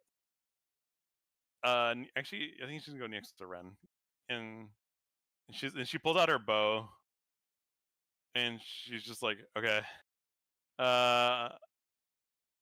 Kyogar, you're up. All right. So, any clues? So all the lights are out now. None of the elves are alarmed by this at all. They're like, you know, it is what it yeah. is. But I mean, I see some I keep candles up lighting here. I keep lighting a brazier over and over. I mean, I see some candles over here. Are these candles out too? They are out, yeah. They were They're all on out. initially, but then they went out during the fight. Okay. I tense my muscles, take a deep breath, and then I go full lizard and I sprawl myself out with my belly against the ground, desperately trying to feel any vibrations. Hold on. Are you going prone? Yeah. Full lizard. Full lizard. You're going prone. Okay, hold on. There's an I'm effect. going I'm desperate to find this shadow assassin. You know what going prone entails, right? Yeah, they'll have like a fucking advantage and all this shit. So either she'll be tempted by the tasty scaly bait, or I'll have, I'll be able to tell my friends where she is. Got it. That's what my character would do. He would. I understand. I just wanted to let you know. You were informed. Okay. Yep. I also keep in mind I have a lot of concussions under my belt scales. So it's not new to me. You're role playing too hard. Again, yeah. The torchlight, the brazier just kind of turns off on its own, and then you hear like the sound of liquid flowing, and hold on, I gotta do this. He's not going prone. He's going into lizard stance. He said, No. There, I confirmed with him. He said prone. Yeah, I mean, I guess it is effectively being prone to be sweet bait / try to hear her. No one can get to you. You're not being bait. You're just well, you guys get to me. Kaylin's right there. The last time I saw Kaylin, she's at the edge of the circle, or like in the region of this circle. Putting it all on Kaylin, that's pretty bold. I think Kaylin will look past all the Yeti incidents and come through for the team. I think you now realize that Kaylin doesn't have dark vision, and she is blind as you are right now. Yes, I think I would still take one for the team. I think I'm desperate. I want to bait her out, or fucking try to get the drop on her through hearing her. Okay. Well, I'm assuming an 18 hits you, right? So yeah, probably. No, what's my AC is decent. Hold on, what's this? Your AC is 18. Is 18, motherfucker. Yes. Okay. Yep. And you take 17 damage. I cry out in pain and yell out to my friends that she's here. And you hear her go.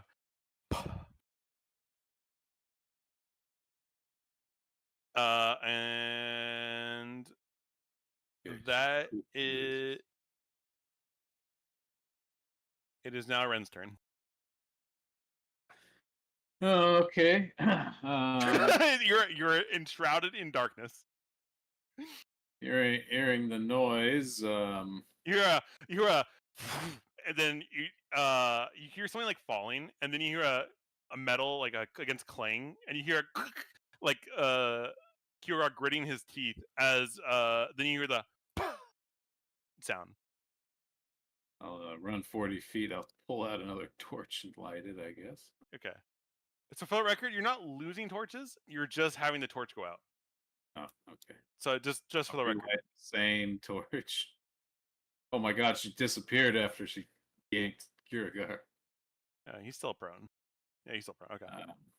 Don't let the leg go. She can disappear. That's my theory. Or she can disappear even better.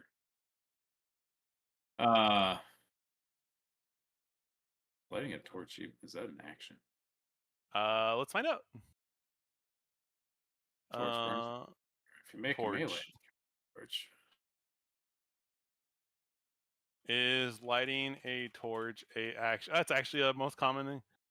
You need to use an action. You need to use a use object action as a action to light a torch.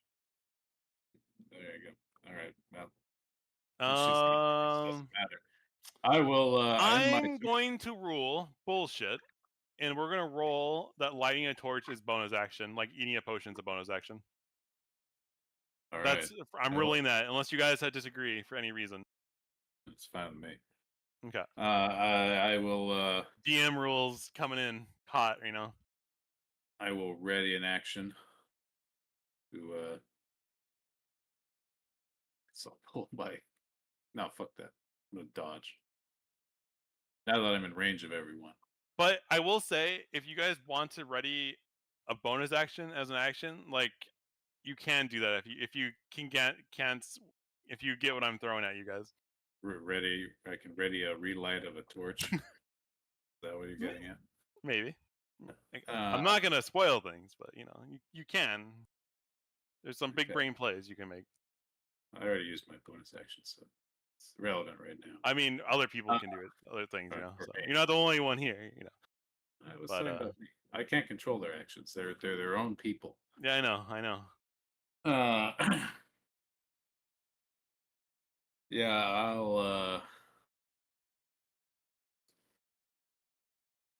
I'll dodge. Be at the ready here. Okay. Para had to step Or away. Or can I ready an action to dash towards her when she appears? You can do that.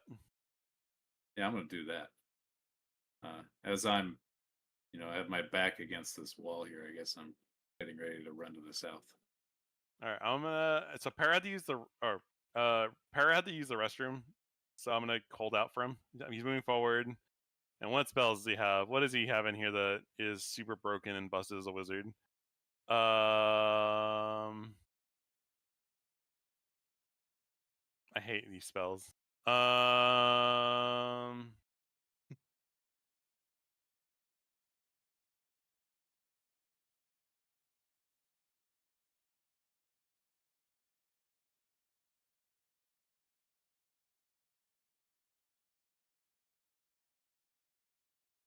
I don't like, dude, what are these? He's just gonna ready a prestidigitation spell when a light goes out, I guess. Smart. I'm just gonna do it for him, I guess. Dyer. Yeah. You're up. All right. Seeing nothing. 5, 6. Gonna move up here. How's Kirigar looking? Oh shit! I forgot to turn on his thing. Hovered for anyone. He's like a half health ish. Yeah, I'll give him an inspiration then. And since I can't see her yet, I'm gonna continue holding my action to fire in my turn. All right, Kaylin is gonna move up with everyone else, and she pulls out her chain, and yeah, she's just gonna be she's swapping to her chain. Kyugar, you're up.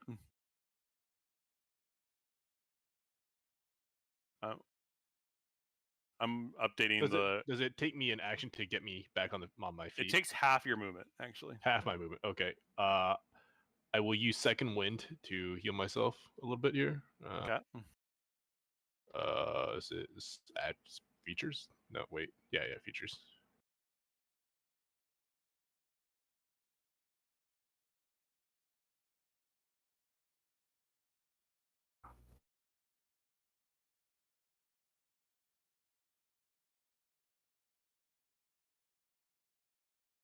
Okay.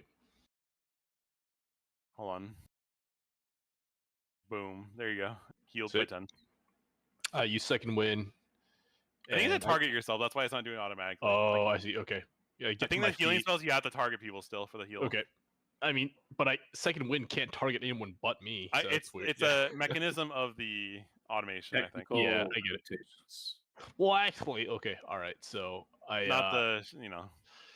use second wind, cough blood, wipe the blood from my wounds, I desperately sweep my tail back and forth, trying to see if I can catch the assassin. And I scream to my allies, "Where is she?" Do I get a reply? No. Okay, sounds good. All right. No one says anything. Yeah. Really quiet. I don't Alright. remember. I don't remember. And then with my remaining movement, I'll continue just like doing sort of like a whirlwind motion, like with my tail, just trying to sweep the air, trying to like catch her, And then I do that while I move towards Dair, Okay. to my friend with his special eyes, and then I end my turn. If I do this, does this turn? I want to see if I can. Does that put it? Oh, it does. Okay, I can just unequip it for you. Okay, excellent. Instead of me Good. hitting it 0 every time, I'm just gonna hit unequip. Okay. So as your turn ends, the lights go out, right? Again, Mhm. and good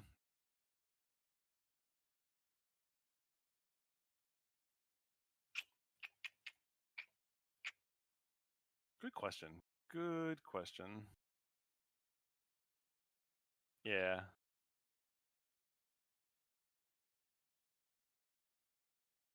Um. This is gonna seem very Should have been a half elf. uh. So much darkness in this game. I love it. Oh, everyone's like, this is a casual Tuesday for us. As the darkness goes out,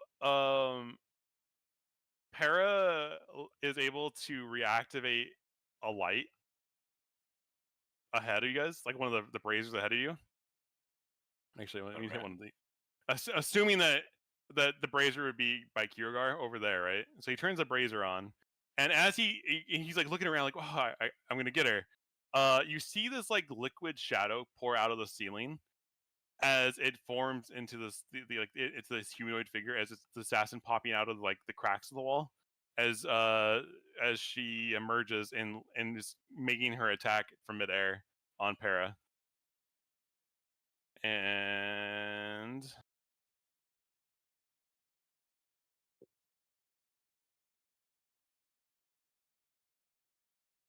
uh 16 hits him. Okay. Or sorry, 26 hits him.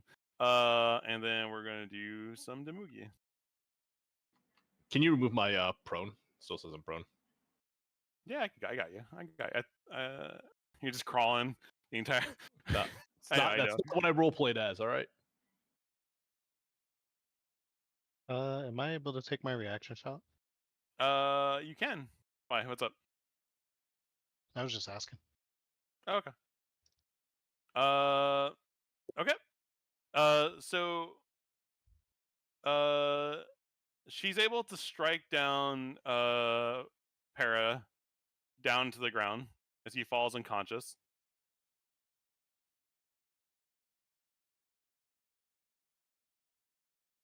Yikes. And hold on, where is she? Is she within light?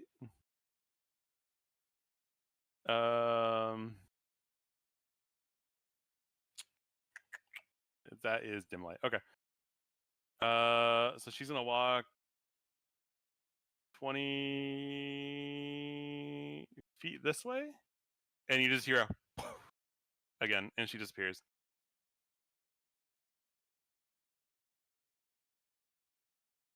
It is Ren's turn.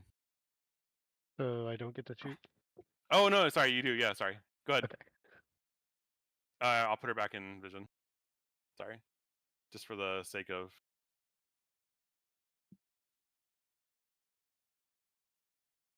And I missed. Cool. All right, put her back. I believe that was the only reactions, right? No other reactions. Okay. And now it is Ren's turn. All right. My sword in one hand and my torch in the other. I'll run over Periclesis and All I'm going to do is stand over him and wait for somebody to pop out of the ceiling and try to attack my new elf friend. Okay. And I'm going to ready a torch relight as well. Okay. Is that is your okay? Is that your turn for now? That would be mine. All right. Para is unconscious, and I believe he has to make one of these cool things. Oh, he passes. That's one. That's one. That's good.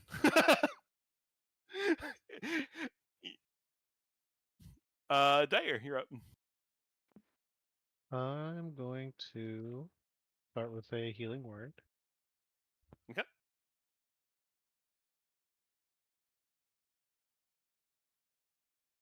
And I heal for 7 points on Paracelsus. Okay. And then I will ready my action to prestidigitation a nearby brazier once they are extinguished again. And I pass turn. Okay. Vulcan. Okay.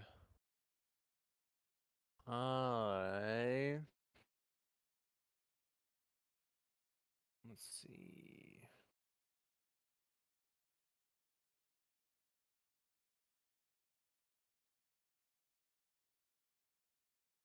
If I were to use my Staff of the Tides to create water, and like try and soak her, would that fuck with her ability to like scurry off and be undetected and unseen? I think I don't think. I think you don't.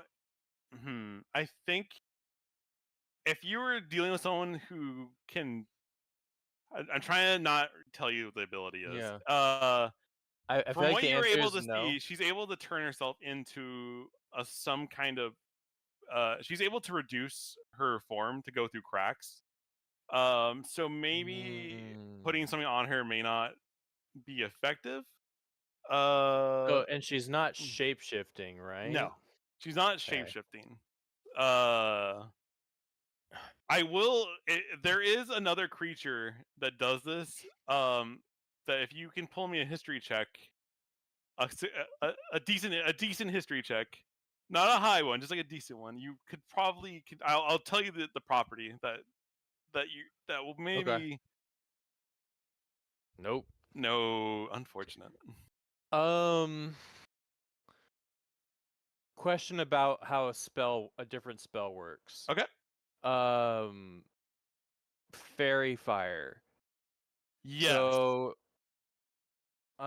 if I were, can I use it as like a reaction, and then does it linger on her?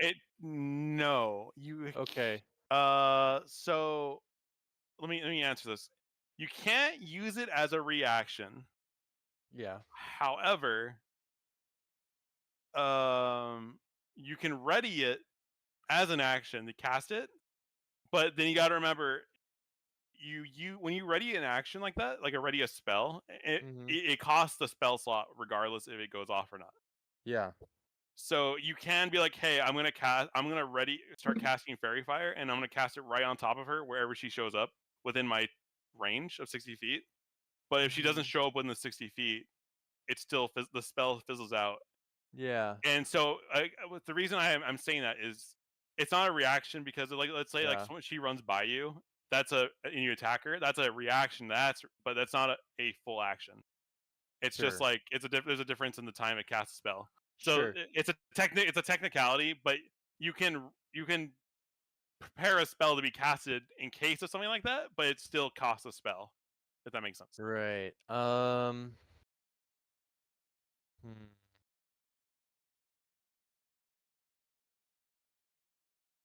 Alright, I will.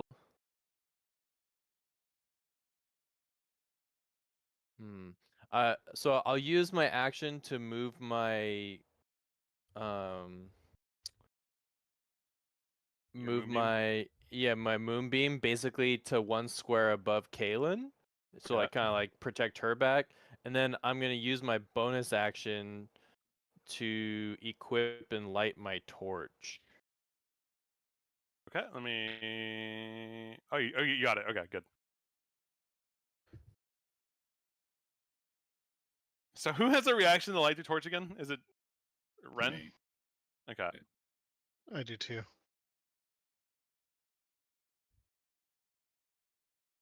He's prone. I'll make you make him so I can see Ren. Okay. And I'm gonna take one step closer to Kaylin as well, like be Okay. doubled up buddy system. Okay. And then sorry. yeah, that'll be my turn. Kaylin sees you pull out your like lighting tools as a reaction, and she's gonna do the same thing, where she's gonna like have her torch ready to be lit as a reaction. And then that's gonna be her turn. So Kiergar, you're up.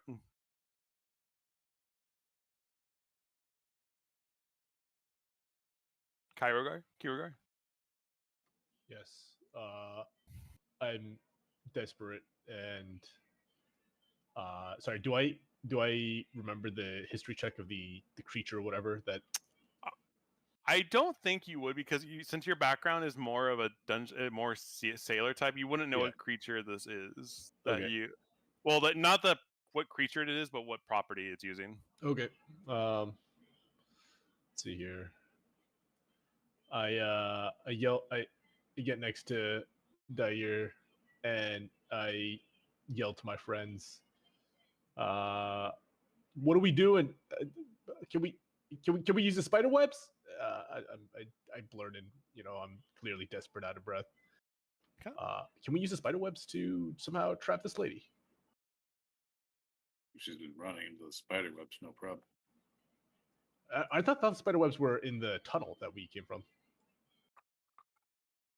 She ran down there, didn't she? We thought she ran down there, but then she appeared elsewhere. I guess there's no proof. I don't know. I'm desperate for ideas. Someone smarter than me can tell me where to swing my sword. So smart. Someone that hasn't suffered 7 concussions a session can tell me where to swing my sword. My eyes dart around and I sniff nervously at the air as I try to figure out where to strike next. And I don't think I would go any further. I think I'd sit next to Dair and I'd probably have my turn. Yeah. All right. Top of the order.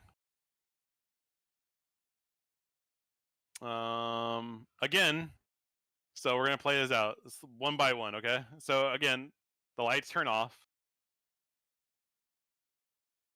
and I believe Ren's goes out, right? We have another turn. It's like the prepared action, right? No, but you had a torch on already, right, Ren? Yeah. And so yours is gonna go out, but you have a reaction to turn it back on when it goes out, right? It's like a delay, but you turn it on like within a second, right? Yeah. Okay, so I know that. No, hold on. Someone has a torch on right now. It's Vulcan. It's Vulcan. Sorry. Icon. Okay, so it's darkness. I got it. Okay. So his goes out. The brazier goes out, and you hear the flowing sound again, right? And then as a reaction, I light one. You light one too? Yeah. I held for a Presty on the nearby brazier. Okay, give me. Okay, hold on. I'm turning them on. I had to turn these on. There's like no proper toggle for these. I have to do it like one by one. So give me one moment.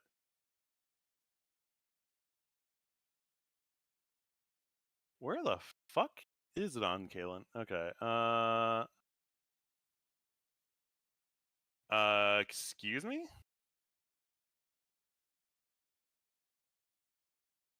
I think is it? There we go. And then Ren turns his on. The room gets very bright all of a sudden. Oh, she's fallen for my trap. And then the brazier turns on. Or which brazier do you want to turn on, Mr. Dyer? I don't want to just assume for you. The one next to Kirigar and I. Okay, got it. All right. It looks like he's in the middle of you guys. Yeah, I had a reaction or a saved action to smack her if she came near. Well, because like it's either the torch or the reaction to smacker. I think it was a light, right? Well, I'd rather have the sword because we have other people with torches. Okay, so your torch isn't on then. Okay, so it's just And my torch is on. okay. I just All right. Well, there's still a decent amount of light between you and her. Okay. So you have your reaction to a smacker. Okay. Go ahead. Using your sword. No. Pretend that's my fist. Pretend it's your fist. You want to just do the attack again with your fist? It's fine. It's fine. Hit. That's a hit. Okay. That's it. And a 4, right in the nose. You definitely cracked that nose of hers. All right. That would be my reaction. Okay. And okay, so now it's her turn. She turned the torches off. Then you guys reignited. Now she's gonna attempt to make an attack at you. Okay, my AC would only be 18 this time because I don't think the attacks made on her turn count. Doesn't matter. It's high enough regardless.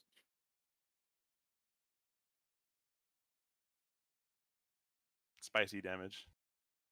She strikes you for 21 damage. Yeah, that's pretty spicy.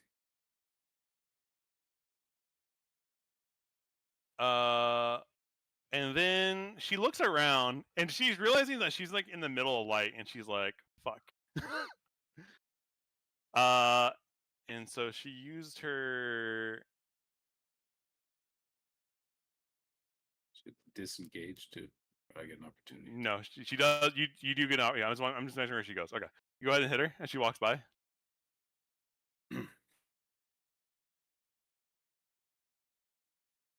Okay. 2. I miss her nose and You hit her. Great damage. Like hit the side of her head and straight down her ear. It hurt, but it wasn't as good as the nose. Okay. It looks like you guys have a full turn with her visible for now. Ren, you're up. Tempted to grapple her, but I suspect her acrobatics are pretty good. So the game is paused. Oh, sorry. My bad. Get ready for the flanking position, I guess. Oh shit. It's time for the beat down.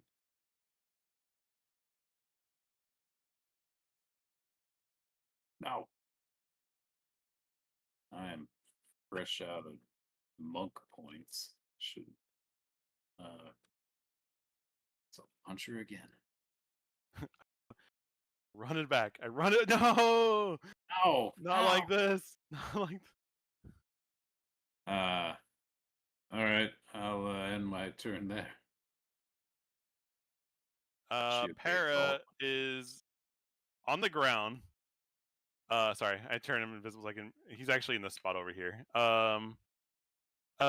Instead of getting up from prone, knowing that she's running away, he's just gonna cast a spell from the ground. Yeah, smart.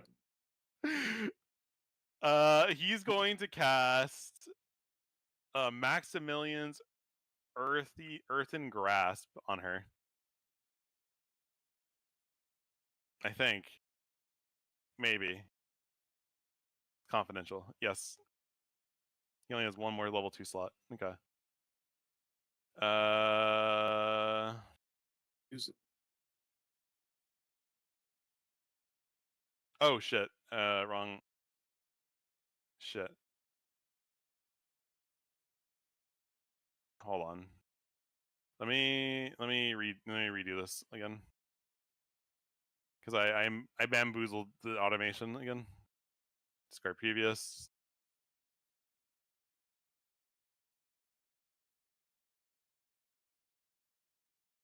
What is this? A string saving throw?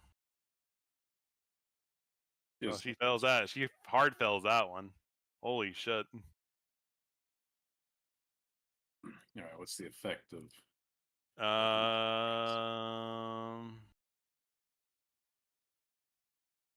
What the? There's no way it does that much damage. Hold on, It's right. it's not right. It's right. There's no way. Hold on. Because I rolled 10 damage on the spell.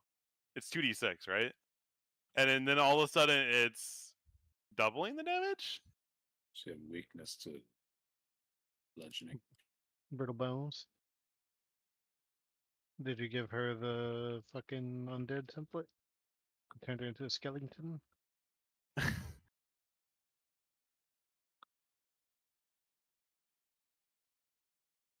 On a fail, the target takes 2d6 bludgeoning damage on a failed save, half damage on his, and then she's restrained by the hand, but she only takes 2d6, not 25 like I was trying to do. Yeah, I think 25 is right. She has triple vulnerability. It sounds like. I don't know.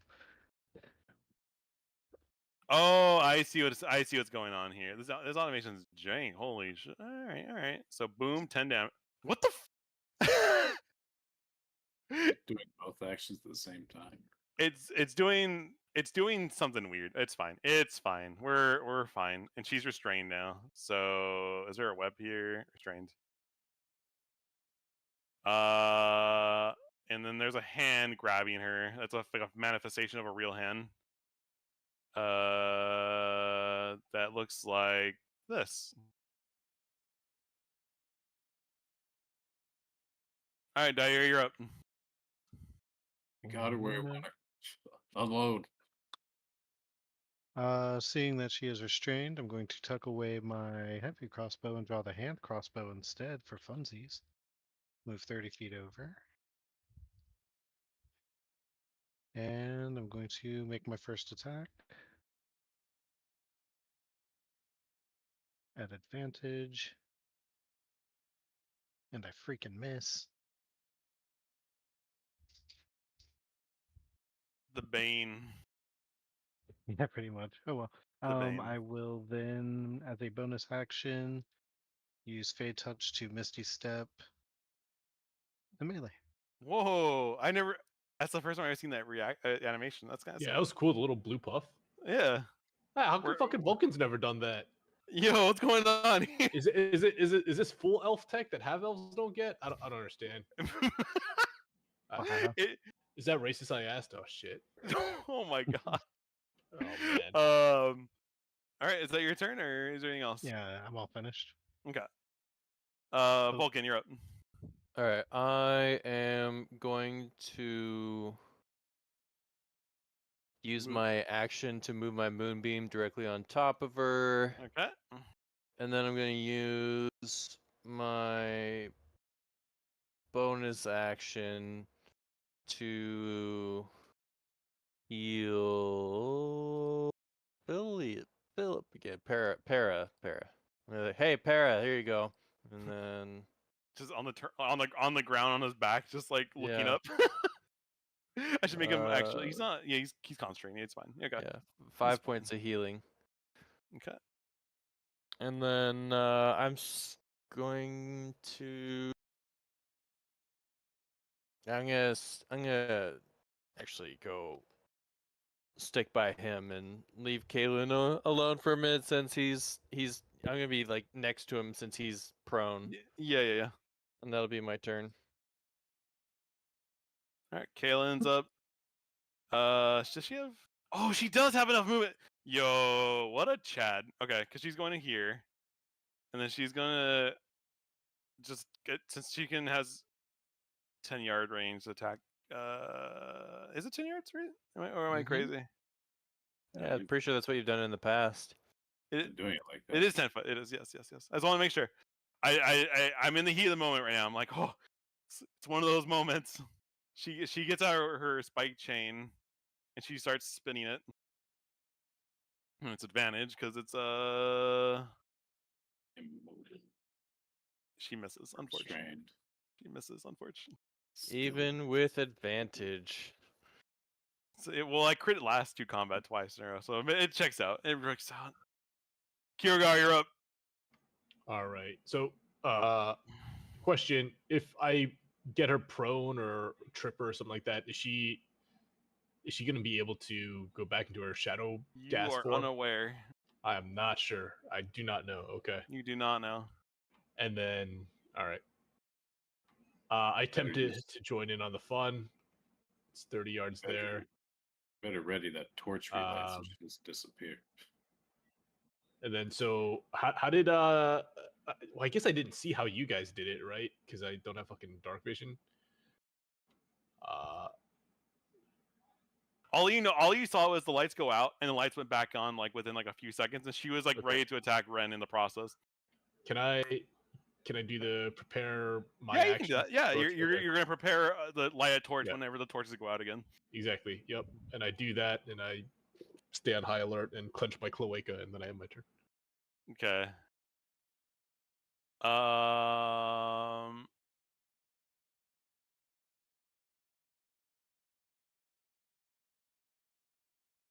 Let's see. How many light sources are there again? There's one. Kalen is the other one, I believe, and there's no other light sources on it. Okay. So again, the lights go out again.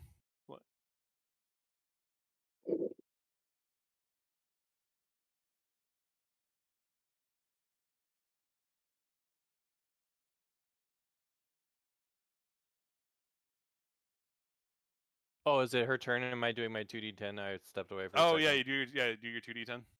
While I do the lights. 7 radiant, unless she. Nope. Succeeds. She is definitely getting hit by that. Nice. Got disadvantage. Yeah.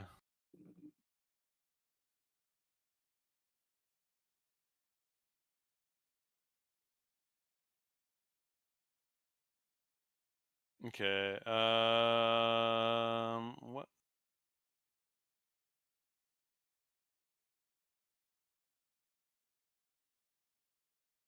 I think there's a light still on somewhere that I can't see. Is it Ren? No. What light is on? It's coming from the down where we are. It's gotta be a brazier. Oh, you know what? Yeah, I know why. It's the moon. The moonbeam should make light. No, the moonbeam should be make light, but it's a 5 pillar. It's a pale light of 5 light, which is I can't. The way I put the AOE effect down, I can't have it make light. If that makes sense. It's not the light and spell effects are different layers, and so it'd be a real pain in the ass to move both. So I'll just say should illuminate her if nothing else. Yes, she's illuminated, but let's see. Hold on. So, but she's attempting to turn lights off, right? Either way, Kyogar went check your privilege and turns on his torch that I hope he has in his inventory somewhere. He does somewhere. Yeah, I got it. Okay. Yeah, there you go. Torch on. And she looks kind of panicked as she realizes that she's kind of stuck. She sees something kind of gross though.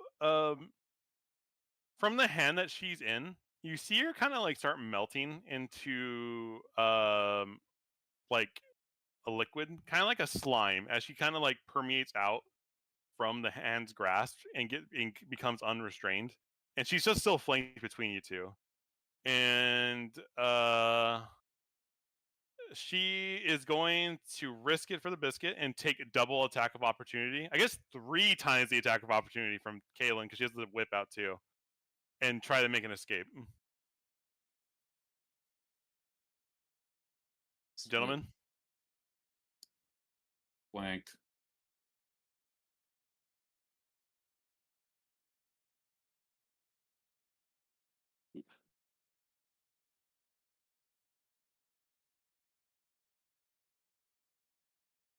so you do 9 damage. Okay. Hold on. Sorry, 9 damage. Plus 14. Okay, plus 14. And then let me do Kaylin's attack.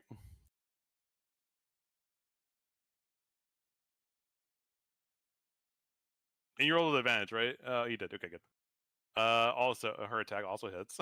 Jesus Christ. Trainer kid. So, I'm not. I'm just gonna say that from what happens here is all three of you attack at this like simultaneously. You're just like, not today, and all three you just like it's just like this. It's like you essentially just jump her, and all three of you just like strike her at once, and she finally she kind of just like goes down like lifeless in front of you as like the daggers that were she was like holding in her hands like stop manifesting, and they kind of just like evaporate, and she goes lifeless before you. Combat is now over.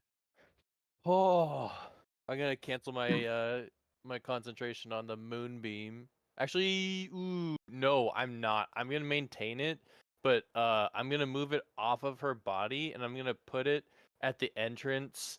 Like one tile, I'm hovering it over here. Like, yeah, basically in the entrance to the spider room, and I'm gonna leave that there for now. Okay.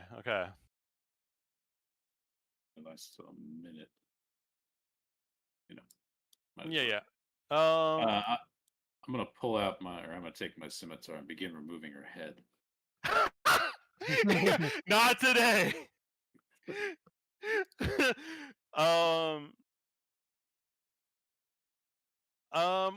Let's end the session here for today. Because Para is still in the toilet. Looks like he's having his own stomach issues. It's 11 o'clock, so we'll pick up from here, and then we'll see.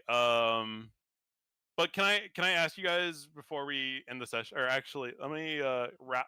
Let me call everyone. Thank you for watching. And we'll see you again next week.